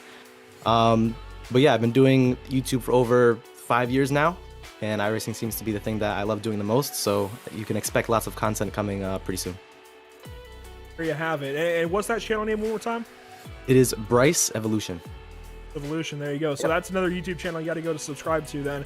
Bryce, I've got a lot more questions that I have lined up, but I'll get to those, I think, in future races because you're going to be back on this podium more. But what I do Hopefully, have to ask you, what happened on the last lap from your point of view? Yeah, so I knew the car behind was super quick. We were battling it out in the last, couple laps. I passed him, he passed me. I knew he was going for the long game when he kind of allowed me to pass maybe a few laps before the finish, so I knew he was going to for sure be going for a move on the last lap, considering that he let me in the lead so he could get that slipstream. I defended in the middle of the track. It's kind of tricky because if you defend the inside, he's going to have the inside on the, the last corner of the chicane. So I defended the inside. I, placed my car in a good spot. And my point of view, he just went a little bit too deep into the corner. I turned in and just tapped him a little bit, obviously on accident, and, he spun around. I haven't seen much of the replay, but I think he just went a little bit too deep into the corner. And even if I didn't hit him, he would have gone off. So, that's that. Well, fantastic drive today. Cannot wait to see more of you from, who knows, Detroit, wherever we're going. I got to think your Ring, I know, is on the list. Yep. Yeah. A whole lot of tracks left to come. I'm sure we'll see a lot more of this 299 car. Thank you. Buddy, best of luck to you. Can't wait to talk to you some more. You too. Have a good one. That's Bryce Rodriguez finishing in the second position tonight. A really, really solid day for Bryce. But, hey, we've got an amateur race winner, and it's a teammate to our pro race winner, JP. Exactly. So, Guilherme, a gente pode fazer isso em português, obviamente. É muito bom ver outro brasileiro com a vitória. E acredito que seja a sua primeira vitória aqui na NARL. E, bom, conta aí como é que foi a vitória. Tu tava pressionando o Fabio Zamberlini quase toda a corrida. Conta aí como é que foi. Eu me dediquei bastante. Tem um monte de gente que fala que eu tenho duas contas, e então eu vi que escrever aqui no chat, queria até explicar. Eu tenho duas contas, se você reparar, eu tenho desde 2019, elas varia entre 2.300 e 2, e de um mês pra cá é que a 1 começou a subir, porque eu comecei a andar mais com a 1. E então foi muito bom, treinei muito nessa pista. Se pegar o histórico aí na iRace, vai ver que eu andei muito, junto com o Pedrinho e com o Jackson. Então achei muito boa, não tentei passar o Fábio, porque acho que não justificava, correu o risco de bater. E achei que eu fiz uma boa prova. Quero agradecer aí a Full Time, o TK e a B8 Seguros. Bom, bem interessante esse ponto de não querer passar o Fábio. Acredito que seja só porque vocês estão em duas classes diferentes.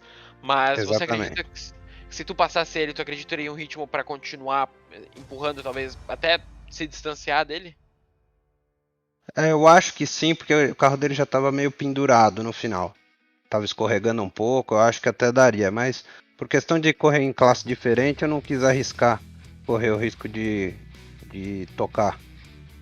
E os dois correram o risco de sair, entendeu?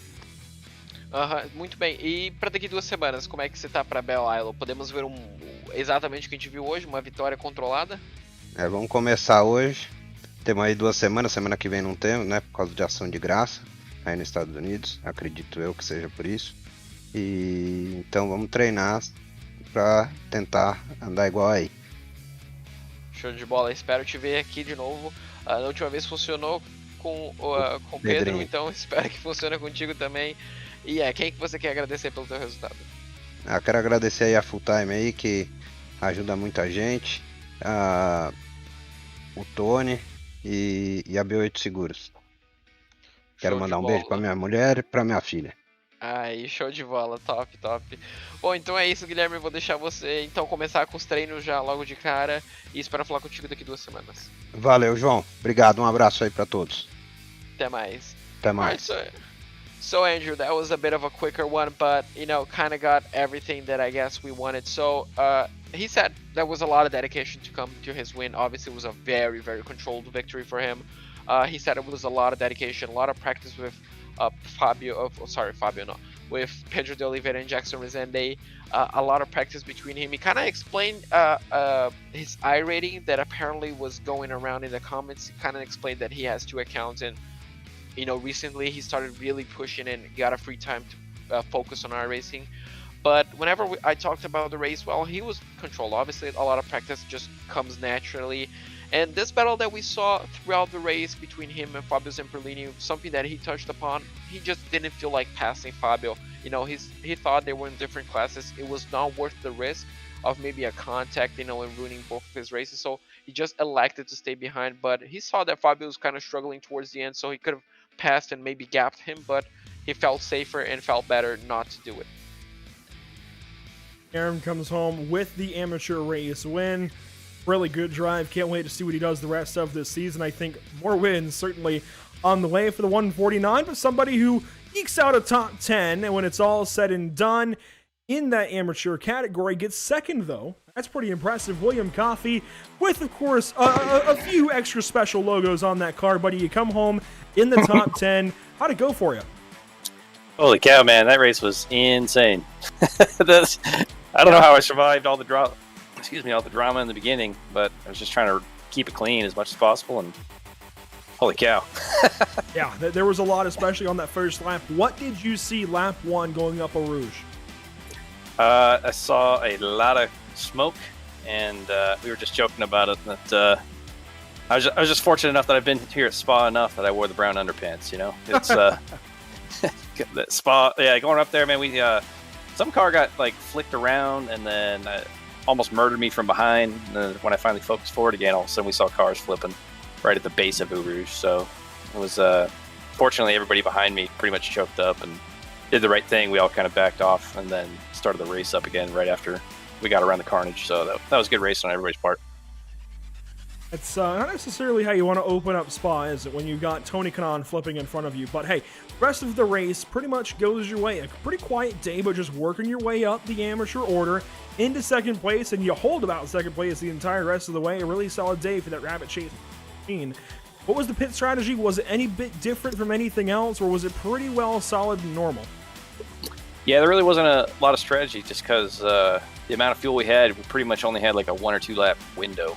I think I had maybe 1 lap of wiggle room, and since I was already running clean air, I just stayed out. If somebody was chasing me or something like that, I probably would have came in a lap early just so he wouldn't have been able to tow on me. But honestly, just because of all the carnage and everything else, I kind of just got left to my own vices for the most part. In 2 weeks' time now, we're going to head over back over to the United States after race 2, but up to Michigan this time. Detroit, Belle Isle. It's not your normal street course. It's a little bit different. It's meant for Indy cars, but GT3 cars, 47 of you again. How do you think that one's going to go? You know, I'm not too familiar with the track. I've only really raced it for 1 season in the BRS, so I really got to go out there and learn it. I just remember it's really going to put my direct drive to work, man. You can feel the potholes and everything. It's going to shake my feelings out. So. And bro, tell us about the logos you've got going on the car now. We talked about it a little bit last week at Watkins Glen. Now you've got it on the roof, looking like NASCAR logo placement around the onboard cameras. I like it. Yeah, no, I appreciate all you guys do. So I was just kind of trying to throw you a little love, and especially just because my family, you have no idea like how much they dig watching this. And so, you know, if you guys were to throw a camera on my car even for a couple of seconds, I'll throw you the love back, you know. And I just wanted to say thanks again to you guys, man. You guys are actually just making it towards my week. So I'll throw any logos on there that, you know, that kind of helps us all as a team progress. So. Absolutely. Well, it's really cool being able to see this community grow and really come together. And I mentioned this a little bit, I believe, last week. The community here in the North American Racing League is really, really cool. You're a big part of that. So I do want to thank you as well for putting the logo on the car. But let's talk more about the rest of the season. Not necessarily next week at Detroit, but just the season as a whole. Points. You're looking pretty good after this one. Moving your way up. How realistic do you think a shot at the amateur championship is? Like, how realistic do you think that is? I think it's within grasp. You know, it's just if I just can stick to the same strategy of just I ride, you know, race my own race, and then we'll see what happens. You know, there's some really fast guys in the M, and if they stay up there, then yeah, they're going to win it. But I mean, just as you've seen with Spa, like it can get crazy, and it can happen at any of these other races. So if I can just stay out of drama, that's my only focus. I think I'll be in the top 3. You know, whatever ends up happening. You know, I just want to keep it clean, and we'll just see where it happens. You know. That's a solid plan, buddy. Who makes it happen for you at Rabbit Chase? Yeah, my teammate, him and I, Joshua Benjamin, he was racing the Lamborghini this evening. Him and I went out and practiced quite a bit. He's a good dude to talk to, and he ended up getting third actually behind me.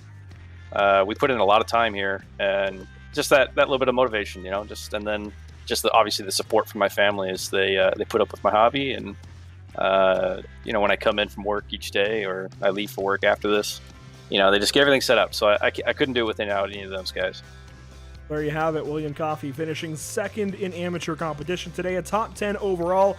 A really solid day, no matter how you look at it, buddy. Have a good one. We'll see you in 2 weeks. Thanks, guys. Appreciate it. From Spa, a really solid day across the board for so many drivers, no matter how you look at it. Great racing in every shape and form, I feel like. And this is how it's going to work out, JP. Our race results from Spa, round number 3 of 8. Pedro de Oliveira S taking the victory. Bryce Rodriguez second, then Mikhail Rudebush, Scott Reister, and Matthew Dench wrap up your top 10. Top 5. Fabio Zamberlini checks in 6th. Pierre Caratoni with the amateur win. Then Scott Kimbrough and Brian DeVries before William Coffey correctly rounds out your top 10, 37.5 seconds.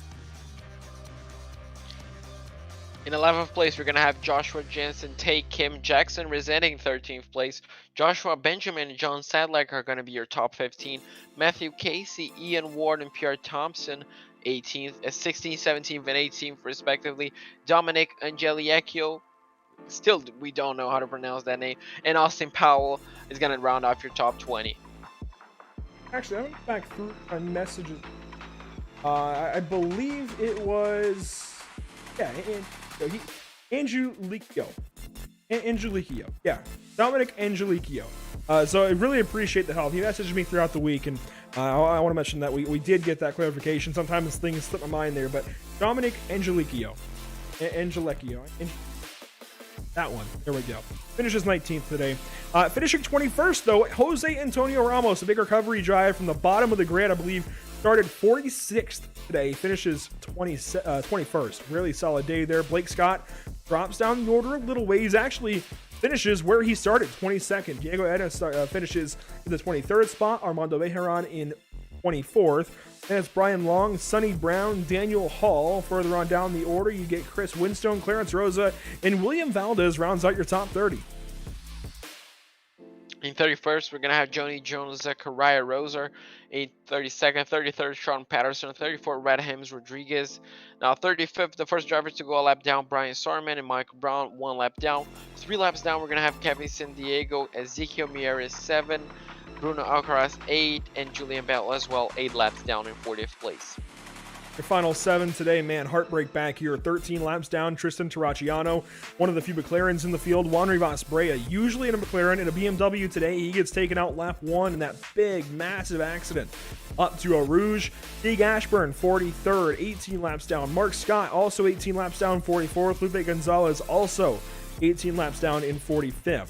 Finishing 46th, it's Carlos Barreto, 21 laps down. And Tony Kanaan, officially the final car in the running order, 47th in his own start of the league. Wow. 47 cars, it all burns down that way. What a day of racing from Spa. We're always saying this. We're always dumbfounded at the racing, I feel like, from the North American Racing League. And it would not be possible without, of course, the partners with the NARL. Race Lab, TAM Livery, JS Consulting, so much that goes on, so much to talk about with each one of these groups. Of course, Race Lab helps you to improve your driving skills with modern overlays, race statistics, AFVR integration, the whole lot. You can get the best out of sim racing. Start using it now for free at racelab.app. TAM Liveries offers custom packages for some of the best livery designs in iRacing. Used by pros and amateurs alike, you will definitely look good on track. JS Consulting provides custom website and app development, including iRacing League website design and hosting. Find JS Consulting at johnsedlak.com. And that app development part sounds like a whole lot of fun. I wonder how that could go. That could really open some things up on the iRacing.com platform. Of course, none of this possible without our partners here at Pit Stop TV as well. Of course, the presenting partner of the white flag for every Pit Stop TV broadcast, Tucson Sound Art. Your picture, your music. Use promo code PitStopTV today at checkout for 10% off of your order, and you'll want to do so quick. Black Friday's on the way, and the rest of the holiday season along with it. Of course, Halloween later this weekend. Thanksgiving then right behind. Christmas falls right behind it. So you've got to get your holiday gifts now. Tucson Sound Art, a great place to do so. Go ahead and check out the website, TucsonSoundArt.com, for more. A big shout out goes to the great people up in Maine at Permanent Makeup and Cryo in Maine, where you deserve the best care that money could buy, as well as Whiplash Media, the official graphic and camera provider of Pit Stop TV, and BAM Racing Videos by a race fan for the racing community. And congratulations goes out to BAM Racing Videos. Just hit 1 million views between all the different places that he posts his videos. That is pretty impressive. 1 million views, a big milestone there for BAM Racing Videos. A pretty solid day here, JP, but a lot more are on the way. These are our upcoming broadcasts, the next 3 in line. Tomorrow night, it's the Midwest Sim Racing Association National Series. From the Martinsville Speedway, it'll be the Red Camel Racing 225. They just finished up the MK Designs Dollar Redo Dash 200. What a race name there, JP. And they only just finished that race. So there's a lot of Martinsville action on the way tomorrow. Exactly. Something we talked about after the race was somehow the shorter racetrack got a way more track time than our big race here. One of the biggest tracks on iRacing calendar. That was really nice. And well, Martinsville is such a great track. Even though it's quite small, I might not know a lot about NASCAR, a lot about ovals, but I do like some small racetracks, and I feel like this one might be a lot of fun. The mileage was a little bit similar. It works out. A few more miles than we ran tonight, so I think it works out that they ran pretty darn close. The Outlaw Sim Series is back in action Wednesday evening from the Kentucky Speedway this time. They just had Kansas this past Wednesday. A lot of great racing going on there. They are now into the thick of their playoffs. And actually, let's not overshadow the playoffs for the Midwest Sim Racing Association National Series. Tomorrow night, that's their final elimination before they go and race for a championship at Phoenix next week, and you can see that on Thursday. The MSRA Truck Series is back in action from the Phoenix Raceway, newly updated on iRacing as well. That screenshot actually in the graphic there is just slightly outdated, so we'll have to get that refreshed before tomorrow night. But yeah, big time track update for Phoenix. That's really going to shake things up. That's really going to be a lot of fun to work with. So a lot to be expecting here these next couple of weeks, these next couple of days especially. And of course, the National Series has their championship race next Friday as well. So that's how that all kind of fits in. A lot of racing coming up at Pit Stop TV. JP, where can you find updates about it? Well, you can find updates as usual in each and every single social media. Facebook.com/PitStopTV, Twitter.com/PitStopTV_. Obviously on Instagram for updates, and obviously amazing pictures at Instagram.com/Pit_Stop_TV. And obviously live coverage on our YouTube channel at YouTube.com/PitStopTV1. Let's not forget that Twitch channel. We do some streaming over there as well. These broadcasts going out to Twitch.tv every time that we can. Some broadcasts, sometimes when we double up like this, they might not always go to Twitch and Twitter, but we get as many out to as many platforms as we possibly. Always a lot of fun hitting up every platform possibly can throughout the course of a race evening. Final thoughts real quick, JP, from Spa. Well, best race of the season so far. Monza was amazing, Watkins Glen was amazing, but this one, I don't know, action from start to finish. I thought it was going to be the complete opposite of Watkins Glen, somehow hectic at the start and then kind of, just slowly finding its footing. But I mean, we got battles. We got three battles for position on the final lap, on a final straight. So, I mean, what more can you ask? And I mean, this 1 week break essentially, it's going to be fantastic for the drivers, and well, we're going to be hitting the ground running at Battle Isle. Battle is going to be pretty interesting in a couple of weeks. Detroit next up for these drivers. You will not want to miss it. November the 11th, Veterans Day here for the United States of America. That's going to be a whole lot of fun. And it looks like, hey, a couple of answers to our incident there with Kevin Sandiego. Mike Braun got some damage as well. So I guess that's how that all ends up working together. Thank you so much for tuning in this evening at Pit Stop TV. A whole lot of racing across the board. We're glad that you did so with us. Once again, make sure to follow us over on social media, all of our different platforms, but that will do it from Virtual Spa. Once again, happy to have had you all here tuning in and joining us for tonight's action, and we hope you enjoyed tonight's broadcast. For all of Pit Stop TV, in this case here on this broadcast, we had JP Costa and Trey Shuttlesworth along for the ride. Over for that MSRA broadcast, we had Emerson Arden on the mic along with Jacob Zala and Zach Lindgren on social media. Everybody's effort goes into making Pit Stop TV what it is, and it's pretty amazing at this point, I'd like to think. So seriously, big thank you to all of my guys here at Pit Stop TV. My name is Andrew Cardinale IV. I bid you all a fantastic evening. Something. Just have a great time, and we'll see you next time.